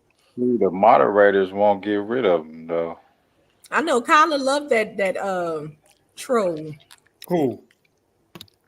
No, Kyla don't care, but I mean, Ant-Man's not that bad. At least he don't be telling us. What? I mean, he ain't that bad. Me too, but oh my God. hold on. Chukwu had to go. He had to go. Chukwu had to freaking go. No, Chukwu is bold enough to get on a panel and he said work. That's all you like him. He got up here and said, you like I said, the topic is the pursuit of happiness. Who's smacking? I don't know. I mean, a Twizzler. Check us out. Sir, you smacking. Check us out. Hey, mute yourself down. I'm sorry. Doing that. Thank check us out. Yeah, it makes for good, bad. But check us out. One of these days. Check us out. Dollar bill. Check us out. Chukwu, let me speak. Send me some of them. Chukwu, basically, I said the pursuit of happiness, right? Chukwu was so triggered by me saying happiness. God forbid Black America be happy. He said, what do you have to be happy for? 95% of your kids can't read or write. So I said, you're going to come up here and give me your statistic. You got 5 minutes to get up here. He comes up here and give me That's why you blocked him, Carla, because he made that statement. Well, he gave me a freaking link. Elvis, can you mute when you're eating, sir? What? I was asking Elvis to mute when he Elvis not eating. He wasn't eating. Nobody's smacking. It's not me. I turned mine off. That's Elvis. He sounded like he had food in his mouth. Stop interrupting me. Nobody's freaking smacking. It's your imagination. No, it's not. Anyway, while I'm talking, the bottom line, I just told Chukwu, I said, look, you got 5 minutes to come up here and prove what you said. He came up here and he put up a link that didn't exist, right? So I'm saying, and I tried to ask him to explain himself. He couldn't explain it. He sat there one night, didn't say nothing. He's gone, right? Because I'm not playing it no more. If you say you put up something like that, I said, I want to pursue happiness. Pursuing happiness means I'm not going to sit there and stress myself over bullshit statistics and everything. That's what people do, Black people. They sit around, whoa, what's going to happen? Black people, studies show that Black women are all single mothers. Woe is us. Let's cry. Let's all misery. Let's all trauma. Let's misery. I'm sick and tired of hearing that. There's going to be problems in the Black community, right? There's nothing you can fucking do about them, right? Pursue happiness, right? Like I said earlier, right? Tonight, you know why I had this this epiphany, right? This epiphany, and I don't know, whatever you call it. I mean, you may laugh when I say, Kyle, that doesn't mean you know what the fuck, you literate fuck. Call me a literate fuck. Kyle, collective happiness or individual happiness? Is that individual happiness, right? And then you get with a bunch of people, right? Because you know what? I'm tired of Elvis. I'm tired of this so-called collective happiness, right? Because some of you Negroes will never be happy, you know? So I'm pursuing my own happiness, right? To save my life and my sanctity, right? If anybody else want to be happy, hey, come to me. Let's talk about that. I got a lot of money today in the mail. You know, some money I didn't even know I was going to have. $3,000 I didn't even know I was old, right? There you go, bragging again, Colin, setting yourself up to be robbed in the morning. I'm just saying, look, I'm just saying that's Carla, that might be your reparations check. Send that shit to me right now. I'm just saying, my point I'm trying to make is, I'm doing things in life and whatnot. I'm making myself happy, right? If somebody else is going to be miserable, and I'm not going to sit here and cry over statistics and whatnot about stuff that we can't prove or anything like that. Oh my God, studies show that black kids are doing this and whatnot. Whoa, boo-hoo, boo-hoo, boo-hoo. Okay, let's study it. Let's see what we can do and everything. But we got to move on. Okay, let's go to the football game this weekend. Let's go play some golf, whatever like that. Life goes. Carla, I'm going to give you the biggest compliment you've ever heard in your life. Carla, you, my friend, are a true American. Yeah, I'm proud of it. You're individualistic. You don't really care about the collective. I'm proud of it. And I'm proud of it too. Well, let me say this: Marie and Frenchie, your favorite women, they really miss Chukwu, or they like him. Well, yeah, I like Chukwu. He has his flaws, but Chukwu, don't block Chukwu. Yeah, don't block him. I got a whole bunch of shit to unload on Chukwu. You block that's too much. That's too much. You gotta bring him back. You can't call I might bring him back. You gotta bring Chukwu back. I gotta figure out. I wanted to show him that selling children is like the third industry in Nigeria. You got to come back for that. I can't show him if you don't come back. So bottom line is, what I can't stand is when I say something, he says something. Mr. Two-parent household boy. Look, I say that it's time to be happy, and he gets up and says, "How can you be happy when 95% of your kids don't go read?" Let's say if 95% of black kids can't read. He might not even be trying to diss you. He might be trying to tell you that you have to attack it with more urgency. But I'm saying it's a lie. It's a lie. It's like that's dollar bill. It's a lie. It's just other thing. Just to basically say we hate Black America, right? We hate the fact that you guys get happy because we know in a million years we want to switch with you. So all they do is sit there and just run these friggin' statistics. They don't know where they came from when that Black American is. So I'm like this. Hey, look, my life is pretty good. So Chukwu hates half of himself, right? And so I can imagine. I know. So he hates himself. So we gotta hate ourselves too.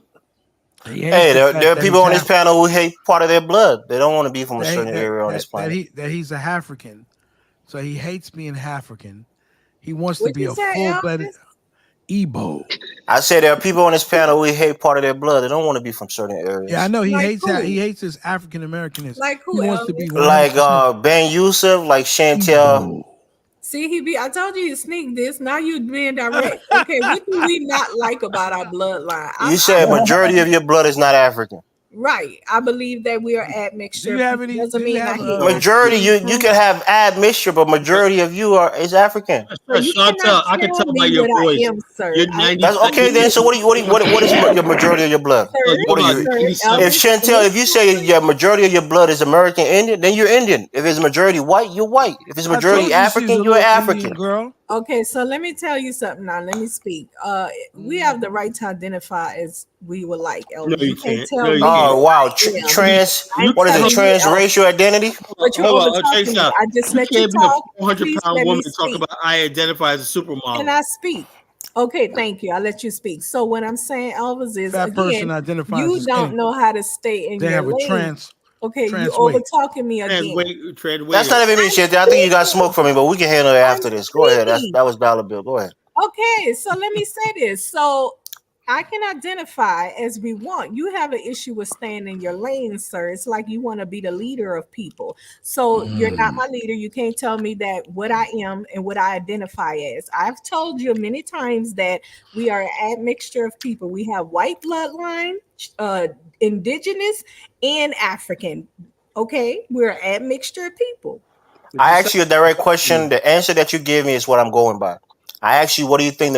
Do you think the majority of your blood is African? You said no.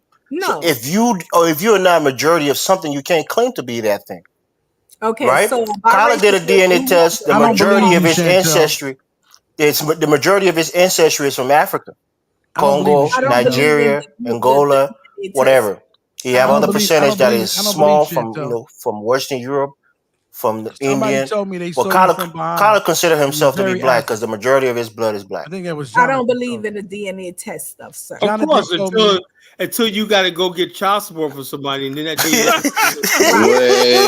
wait. Okay, Kyler. I'm the father and whatnot. You just try to tell. I told we gotta go do a DNA test. DNA prove you're 99.9% the father. Now I believe in DNA testing. Come on, man. Chantel don't believe in statistics. She don't believe in DNA. I got a PhD in Negroology, you know. Negroes, whatnot. Until the things that will put fear in the heart of a Negro, your DNA test, your credit report, your like somebody said something on a job application. I think that was from Dave Chappelle or something like that. They put fear in niggas, you know. You know what I'm saying? And Chantel, I'm not speaking for nobody. Look, I want to be respectful to you, Chantel. I don't want to go there. I don't think we've ever had an impasse, you and I. But I think when you say that, I should stay in my lane. I don't have a lane. I speak on what I want to speak on. Yeah, I try to be as respectful. Everybody on this panel have heard me. They call me a kiss, a bootlicker or somebody who's trying to cape. But I try to be as respectful, as I can be to other people. I'm not somebody who just wants to come on here and disrespect people. Okay, that's not me. If I think somebody's out of pocket, I address them. If we're going to have a little argument or a little fight, we have that fight and we're done with it. I'm not somebody who runs away from confrontation. Okay. But usually I try to be as respectful to the ladies on the panel. But go ahead. All right, let me speak without interruption because I don't interrupt y'all. Y'all start talking on top of me. So I'm the kind of person, we don't have an issue, darling. I'm just coming at your talking points. I'm just coming at what I be hearing you say, and I'm coming for your talking points. That's it. I don't know you on a personal level. If I didn't know how to handle these people on YouTube, I've been on plenty panels in different sectors. I would not join the panel if I was that sensitive. You see what I'm saying? I don't take anybody on here to heart like that unless they make a threat. Now I'm calling it fast and shit. But other than that, I don't take people to heart like that. It's just conversations, and I call bullshit when I think it's. And then what's funny? He said you a chicken foot Indian in the Ninth Ward. Is that a real thing? Yeah, the chicken tribe or not. Oh, really? Or when they say the Blackfoot Indian, man. I know the Blackfoot. I don't even know about chicken foot. I think that's just a. You're not a Blackfoot Indian. Your feet are crusted in black. You got all the insight. Damn, Carla. I don't think Chantel had one of them crusty feet. Right, Chantel? You sound like a woman. I don't know nothing about you. Blackfoot, Chantel? She sound like a woman to get a pedicure. Blackfoot? I don't know, but let me ask you something. If somebody's smacking me, it is truly irritating. I'm not smoking. You see me? Somebody are we hearing people smacking? Maybe it's me. I don't know. Somebody smoking? Come on, please stop that. That's truly irritating. I don't smoke. That could be the whole she smokes. He said smacking. He said smacking. Smacking what? Carla, your wife don't like smacking, huh? Smacking what? Carla? What you say? No. She don't like smacking? Smacking what? Smacking what? She ain't here. Okay, no, because I heard you said don't do that on a panel. It's irritating. How you know about that? Because I have no idea. No, I'm saying if somebody's doing something, making noise, I was like, hey, don't do it. I didn't hear it though. I didn't hear it. Okay. What are you trying to imply, Chantel? Usually men who got women that tell them that's why they know women irritate. Oh man, so you trying to say Kyla ain't got no woman? No, that's not what I said. I said usually men who have women that's irritated by smacking and they tell their man they don't like smacking. I figured his wife. You don't like your man smacking? That. You don't want your man smacking? But I don't smack, so whatever. Dollar Bill smack. I'm a professional smacker. Let's smack. Dollar Bill eating those Twizzlers. You're smacking shit. I took them. I was smacking them Twizzlers down, man. It's like, late at night, man. I want to get. But Jonathan, you don't have Twizzlers there in Nigeria. You can't buy them, or you can't find them. Ain't no Twizzlers. Ain't nothing out here but straight up Snickers, Twix, Kit Kat. I want some damn Gushers now. I can go there and be the Twizzler king, right? Does it taste different, Jonathan? What tastes different? Yeah, it tastes different. They candy out here is made from like the UK or something like that. Yeah, they have certain bands that is they it can't have. Bad. No, it ain't better. It's bad. In Europe, there's certain things that have been. They can't have. They can't have certain things because it's so fatty and it's unhealthy. I hate dark chocolate shit. That's nasty. That no. Now, my sugar, favorite is that chocolate covered roasted Africans almond can't nuts. eat certain things. Yeah, I like almond mounds. I don't know why. A lot of people hate it. I like Europeans can't eat certain things. He just said Africans couldn't. Yeah, but Africans get it. Yeah, most Africans are lactose They get it from the intolerant. Europeans. Yeah, most of them are lactose intolerant. So there's only 4 They're not lactose intolerant like that. A lot of Africans. They just, you know, they can't. I mean, you got to imagine. I was lactose intolerant. You can't be like you in America and you got the gallon of milk in your refrigerator. Listen, Jonathan, you ain't got no electricity. Jonathan, your milk's spoiled. Jonathan, so they got the powder. Do they have Milo there? The milk, the milk brand, the chocolate Milo. Yeah, Milo is a milk brand too in Nigeria. It's a part of milk brand too. Man, I was dating a Jamaican. I'm not gonna only shop at the American. They have the Nido, the NIDO, and they have the MILO. Milo. And she gave me some of that Milo. Yeah, it's like real chocolatey, and I wasn't used to it. Yeah, you can make like little hot chocolate with it. And she made me a hot chocolate, and I went out to ask run. you something, Carla. The next thing I know, I was jumping in the park. I'll let him finish. Oh wow.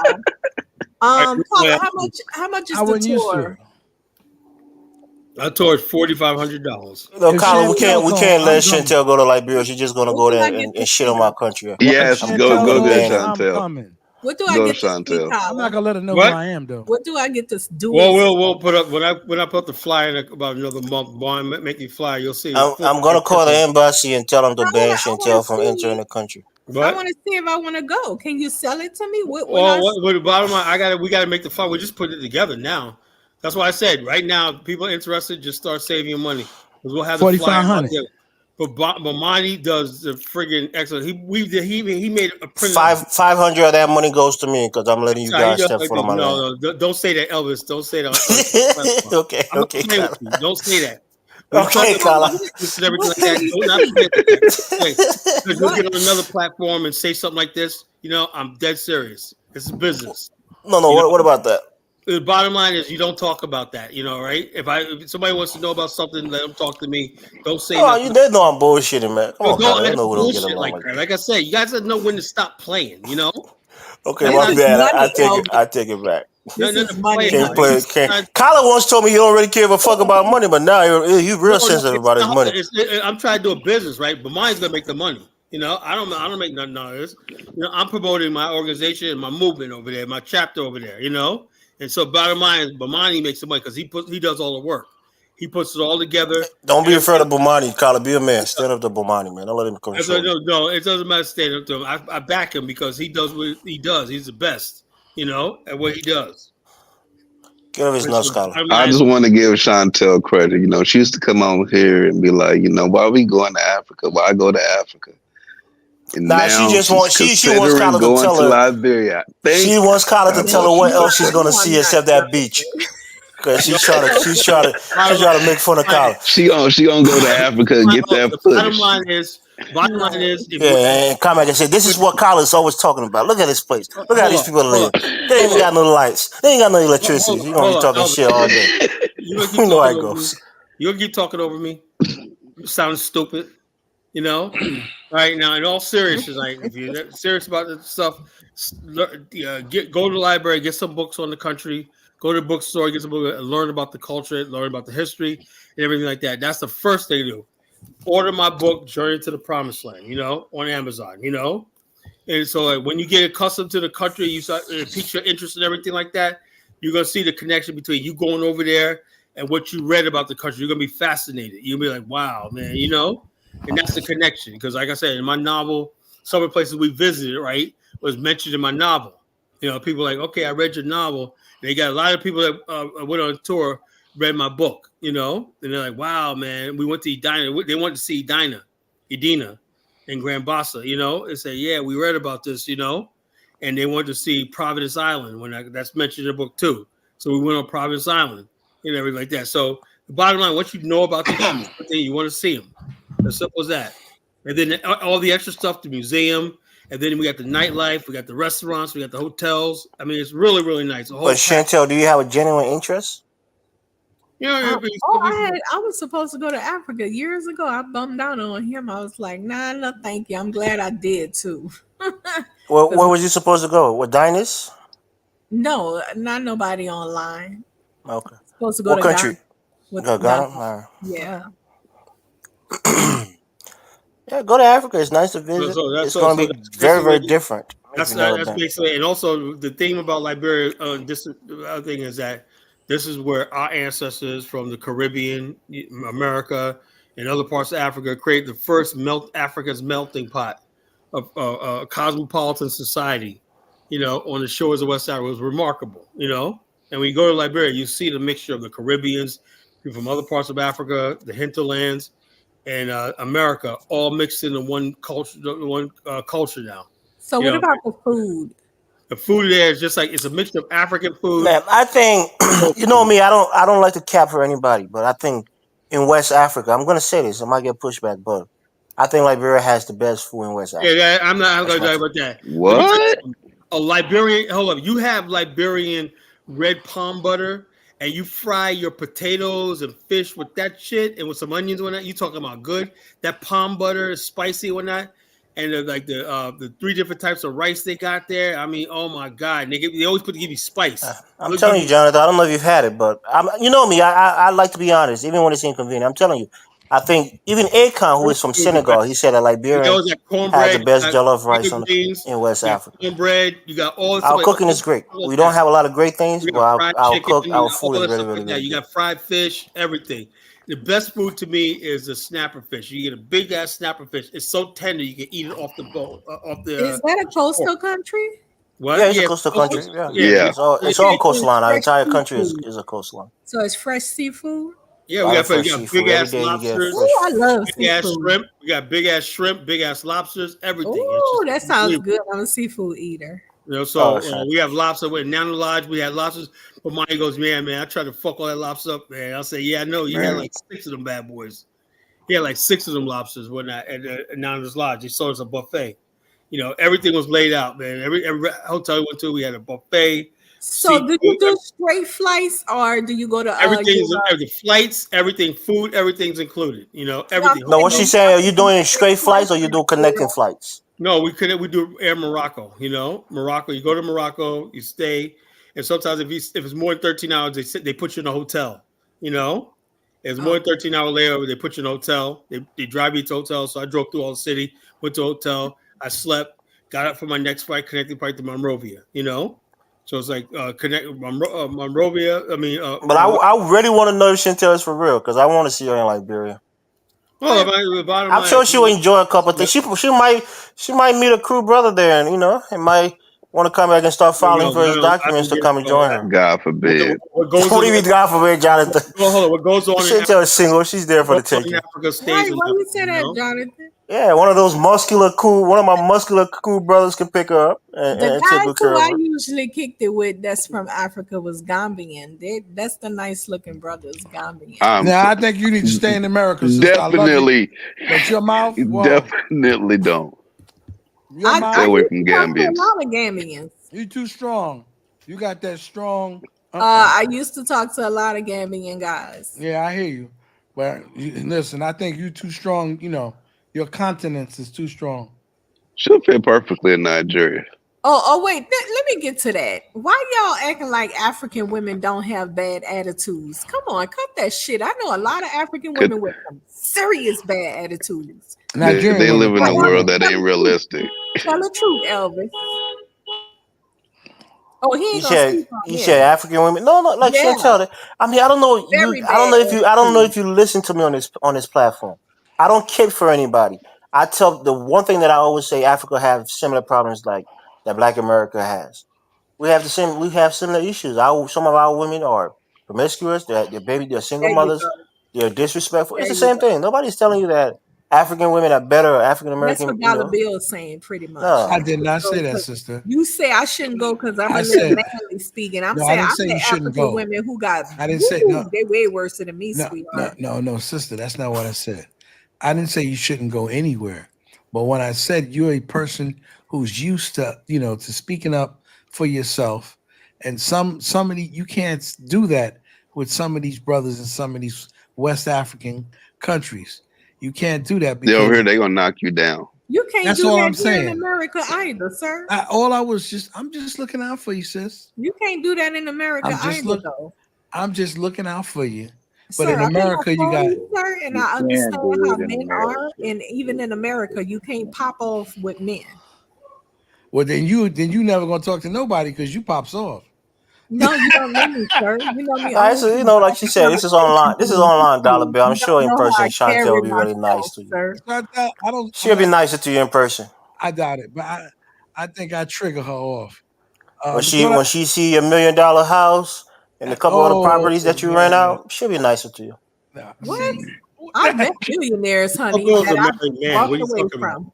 Chantel, I don't know what he's talking about, and I got no parts of that. We've already established $9 bill trying to play humble. It's all good. We've already established. I'm looking at friends. I'm listening to so-called married men acting like they freaking so thirsty and shit. What the fuck Yeah, is up with that? her and I are just friends, right, Chantel? No. Associates. No, I know online. you from online. That's it. Associates on. I'm telling you, $1 bill. Chantel got a new man. She ain't trying to leave no trace. She trying to cut off all ties. You can see that shit from a mile away. God bless her and bless him. Chantel, you can come get you a beautiful Nigerian man. As long as he's not from the Teeth tribe, you good. The where? The what tribe? The Teeth. Oh, the Teeth. Yeah. What's their deal, Jonathan? What's wrong with them? They believe that beating your ass means that you're really married. Okay, you're not a wife until you're getting your ass whooped. Oh, for real? So you gotta avoid that tribe at all costs. Avoid them. I'm talking about they'll kick your ass. Is that true? They'll step a woman out in the streets. Is that true, Anna? Does the Teeth In tribe front of do that? everybody, ain't nobody gonna do nothing about it. Stay away from them. Okay. Yeah. Everybody else is good. Stay away from the north. Everybody else is good to go. Okay, stay away from the north. You talking about North Nigeria? Northern Nigeria and stay away from the Teeth. Chantel would Teeth be man run from them. Chantel would be a Sunni Islam Muslima. No. Before she leaves Northern Nigeria and have like 6 kids. Chantel has a very strong continent. I was getting shut down. You guys. Damn, bro. I'm tired. This conversation's not going nowhere. So you guys keep on. I'm going to bed. Well, wait a minute. What conversation? What you mean a conversation? Yeah, Colin, you be doing that shit, man. You guys, it's turned into a. Okay, let's liven up the conversation, bro. We're waiting for the show. You came on late. Dating and all that stuff like Colin that. don't like to hear that shit. I don't. This panel is about selling a trip. Well, I'm selling a trip one. I don't want to hear nothing about no friggin' dating and. Damn, Colin mad as I agree. Colin don't want to hear about Chantel getting with long script crime. No, I'm just saying. My bottom line is, it's like, you look. I'm sure Chantel can bring a man on this trip with her. You know, we should probably don't need a friggin' somebody to meet over there. So stop talking about it. You know, it's like, to me, it's disrespectful. Thank you, Kyla. You know? Kyla, you need to post your book up and stuff, and post stuff on the channel. So bottom line, what's the point of personal book up when most black people don't like reading? What the fuck I said? See, now when Chuku said that 95% of the kids couldn't read, you got offended. Now you're perpetuating that stereotype. I'm talking about the adults doing that. You know, black people. They got Audible now. All they gotta do is listen. You want to read? Look. You want to read a good book? You want to get a good book? So who did you write the books for? The white people? You wrote it for black people to read it, right? I wrote the book and whatnot. And the bottom line is, hey, look, I got film companies that want to make it into a movie and stuff like that. I got 3 different film companies. MBD, whatnot, and Lionsgate. They want to make this into a movie, whatnot. So, really, Kyla? Are you saying the truth? I swear to God. Wow, that's a big deal. Look, let me tell you something. But here's the thing, right? I don't have a screenwriter, you know. And the bottom line is, like, what is the book about? A screenwriter is about a true story about the Exodus, about the Azor. About the Exodus of 1878 from Charleston, South Carolina at the fall of Reconstruction. So I do American history and Liberian history, and I'm rolling them all together. So 1878, that's when the Azor, the Tolbert's family came on that ship, you know, from Charleston, South Carolina. You know? You know, the Azores are now completely around white people. What? The area where it used to be black people lived in the Azores. Yeah, well, they got the Azores and then they got the Ozarks, right? In Missouri. The ship that they bought was called the Azor. Called the Azor. That was a ship they bought, and it was a what do you call a 3-mast sail. 3-mast sail. What's a 3-mast sail? God, I forgot already. See, I had to do a lot of research for this book. Oh, right? Shipping and all that. It was the 3-mast sail. The 1-mast sail is a schooner. The 3-mast sail was called forgot. God, but it was a 3-mast sail, right? But their plan was after this first voyage, right? Because it only made one voyage, right? It was sabotaged. The Azores is an archipelago composed of 9 volcanic islands. Yeah, they at named the Micronesia region of North Atlantic Ocean. But anyway, so after this, they were going to purchase steamships, right? The goal of the Exodus company was to get they'll work with the Liberian government to export all the black people out of the Gullah Geechee area to Liberia, right? That's what they wanted. They said we had enough of America. What is it? Had this happened right here, because 40 years later, the people that joined the Garvey movement were part of this movement right here. This movement predated the Garvey movement, And so they made a successful voyage and everything, but that was the only one voyage that happened. Another one came from Wilmington, North Carolina in 1898, that sailed to Liberia in 1898. You know why they did that? Because the Azores, is located in Newfoundland. Why are we talking about the Azores? The Azores have nothing to do with this. No, what I was trying to say is probably the ship was named the Azores because a lot of people came from Nantucket, they came from that area that went up through Canada in that route probably were from the Azores. That's why that boat was probably. Oh yeah, well the boat was purchased from Nantucket. They had to sail it down to Charleston, South Carolina. And you know what the thing about this was? They said black people gathered from all over the United States, Canada, Texas, everywhere to be on the ship. They wanted to be part of it. It was the first large mass movement in black history, It was the largest movement in black history. Who built the ship? Like, what's the that ship about? was purchased by the Liberian. Black people raised the money themselves. They purchased a ship called the Azor, and they sailed it down to Charleston Harbor, and like 300 people boarded the ship. Some people tried to stow away. They wanted to get out of here so bad, So, was that the first people that went to Liberia? No. This is the first black people that went on their own before they were put there by the American Colonization Society and all these other white charities. Okay. This is the first organization, the Liberian Exodus Company, that was organized by black people themselves. Oh, okay, interesting. I didn't know about that. Yeah, because like I said, who sailed it? The captain was black? There was a white captain that sailed the ship, but it was the crew and everybody else was black. Oh, Michelle from Charleston, South Carolina. I would have jumped on that mother. 1878, April of 1878. It was at sea for 40 days and 40 nights. Sound like they only everyone take a shot every time Kala says, Sound like they only made one trip. Well, they made one trip, and then what happened was they got back and everything like that, Jonathan. Yes, so you guys making fun of my speech now? I don't know what happened to Kala, you been for everybody on the show, man. You talk about snack-a-lacka or whatever you call it. That shaka-laka-laka language. When I'm talking serious, I don't want people talking, right? I'm talking serious. I'm talking about my book. I'm talking about certain things. I want everybody to shut up, Okay, Kala. Get serious. And what happened to the second trip? There was no second trip. That was it, And then like years later, people tried to pick it up. The company, the white people saw that the black people stopped working because nobody wanted to work anymore. Everybody thought they were going to go to Liberia and give a given promise of 25 acres of land and everything. So black people started leaving their plantations and farms and stuff like that, and just gathering in Charleston, South Carolina, and places like that, just being vagrants and everything. And so basically, then what happened when this failed? After this failed, then there was another movement called the Kansas movement. Black people said, something, we can't go to Liberia, so let's go out west. And that's when we went to Kansas, California. Who can I play in that movie, Colin? What? Who can I play in the movie? I like history. Nobody. That's why I'm not bored, because I'm a history person. I can play one of the presidents of Liberia. No, you can play one of the native people. You know what, Kala? You ever thought about doing a second? You ever thought about doing a second book?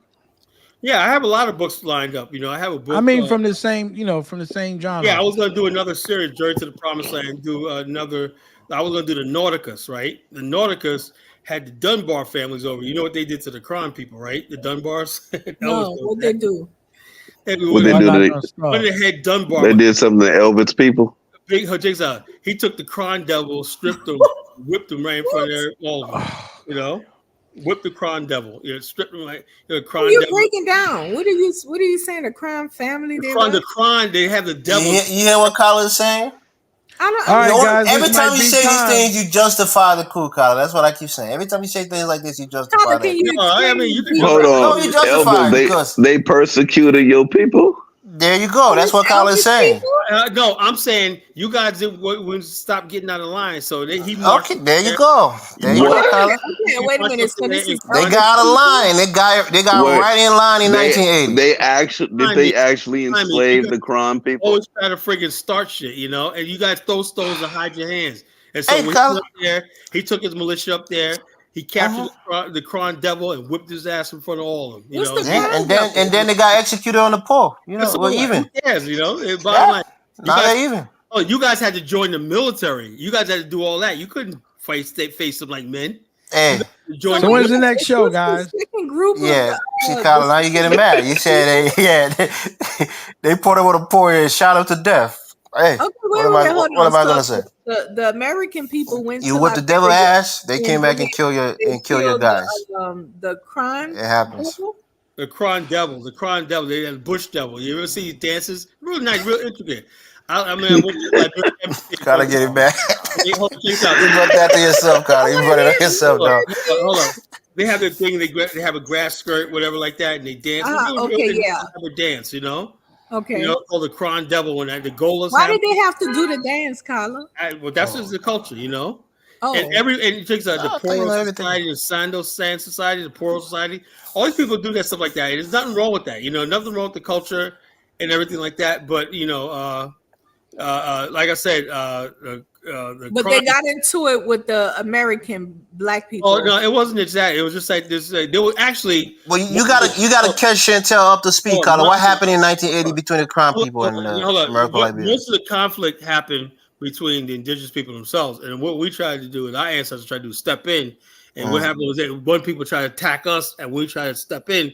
And that's where the conflict happens, you know. Oh, okay. You know, the Gribbos and whatnot. And you had the Gribbos, the Seaside Gribbos. You had the Crew. You had the Kron. You know, that whole southeastern region is like a mess, you know. So they were all. Well, no, it's not a mess. They just don't take shit. So a mess. You know what I'm saying? Then none of that. But Nimba, let me tell you about the people, the Mono, like Great African. His people are the Mono people, right?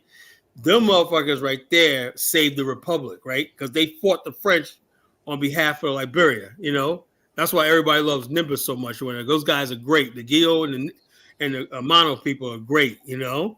They kept the integrity, because had they fell or went to the French side, Liberia would have been pushed off the freaking map, you know. But they stood their ground. They said, "This is where we make our stand," you know. So this is what the war was about? Well, it was the war, Civil War. I have no idea. Me and my boy Ross came to the conclusion. The war in Liberia was an uncivil war. It was not based on any ideology, nothing like it was just a bunch of people looting and robbing and everything. They couldn't tell you what it was about. No, I can tell you what it's about. So from 1990 to 2003, what were they fighting about, Elvis? What were they fighting about, Elvis? Yeah, what was it about? All right. So the two main people who did the coup. One is called Samuel Doe. Forget about the coup. I'm talking about from 1990 to 2003. That's why I'm laying the premise. You got to give it a chance to lay the premise. The coup had nothing to do with that and everything like that. It does, Kyla. You got to give me 5 minutes to explain. Hold on. If the coup was there, why'd you guys go through all that hell all those years later? Kyla, you got to give me 5 minutes to explain it. Yeah, I want to hear it. Be patient. So Kyla just talked about Nimba. Nimba is an important county in Liberia. Yes. The only county that was important in Liberia. There's two major groups in Nimba. There's the Mano and the Gio ethnic group. Great people. Now the Gio ethnic group is closely related to the Kron people of Liberia. No, they're not. We intermarry. We have the same culture. They're not the same, y'all. Carla, be quiet. If you go and search on Wikipedia right now, it will tell you that exact fact. Okay, what y'all say? You guys tried to wipe them out. Just be quiet for a second. Yeah. So, the two top leaders of the coup that happened, one is a Crown man, which is my ethnic group. The other is a Gil guy, which is the other ethnic group, who is our neighbor, and we intermarry, and we're it's like a love and hate relationship. Your guy tried to eat Kirpa. Remember that? One second, Colin. Damn. So when the coup happened, his balls. Colin, please. Yes. Yeah, they ate him. So when the coup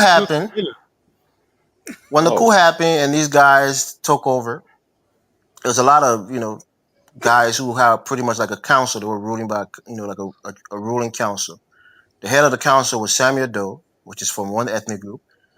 The vice chair was a guy called Thomas Waysan, which is also from, you can say, the Crown ethnic group also, but it's called the Sapo. It's like a subgroup of the Crown ethnic group. But the powerful general, a guy called Thomas Kuempa, which is very, very close friend with Samuel Doe, was from Nimba. And historically, the Crown and the Gils have had war. We fought traditional war most of the times, And most of the conflict was our ancestors that was trying to stop you guys from warring in the interior. No, we fought. Hold on, Colin. We fought those wars before the people even settled in that region. I know that, but we came there. We tried to stop so what I'm trying to tell you, what led to the fight was that old wounds. Because when Samuel Doe became president, like Colin is saying, the Crown people are vicious people. They're warrior people, but they're not as educated as other ethnic groups within Liberia. Oh, shit. So those other ethnic groups feel like we shouldn't be in power. We're not as educated. People who don't have the proximity, or they didn't have the proximity to American Liberian rule, who are, seen as backward people, are now in charge of the country. So there was an alleged coup against Samuel Doe. You know something? Check this out. I blame Tolbert for all this. I don't even blame the indigenous people. Colin, you want to know the root of the war? Let me explain. The bottom line is, I'm never going to accept freaking savages ruling over my people. Oh, Colin, let me just get it. These guys want to hear it. I know you don't want to hear it. Savages. We get it, Colin. Let me just 3 minutes. I'll wrap it up quickly. You guys had your day. You boom, boom, boom. Colin, why can't you let me explain it? Let me wrap it up. And everything. Anyway, I want to go to bed, man. I don't want. Oh man, you see this grandstanding? Just give us 10 more minutes, Colin. Give us 10 more minutes. Don't end the stream, Colin. Give us 10 more minutes, bro. I'm in the stream now. I'm going to bed. Don't end the stream, Colin. Give us 10 more minutes. I'll see you guys tomorrow, man. Colin, don't end the stream.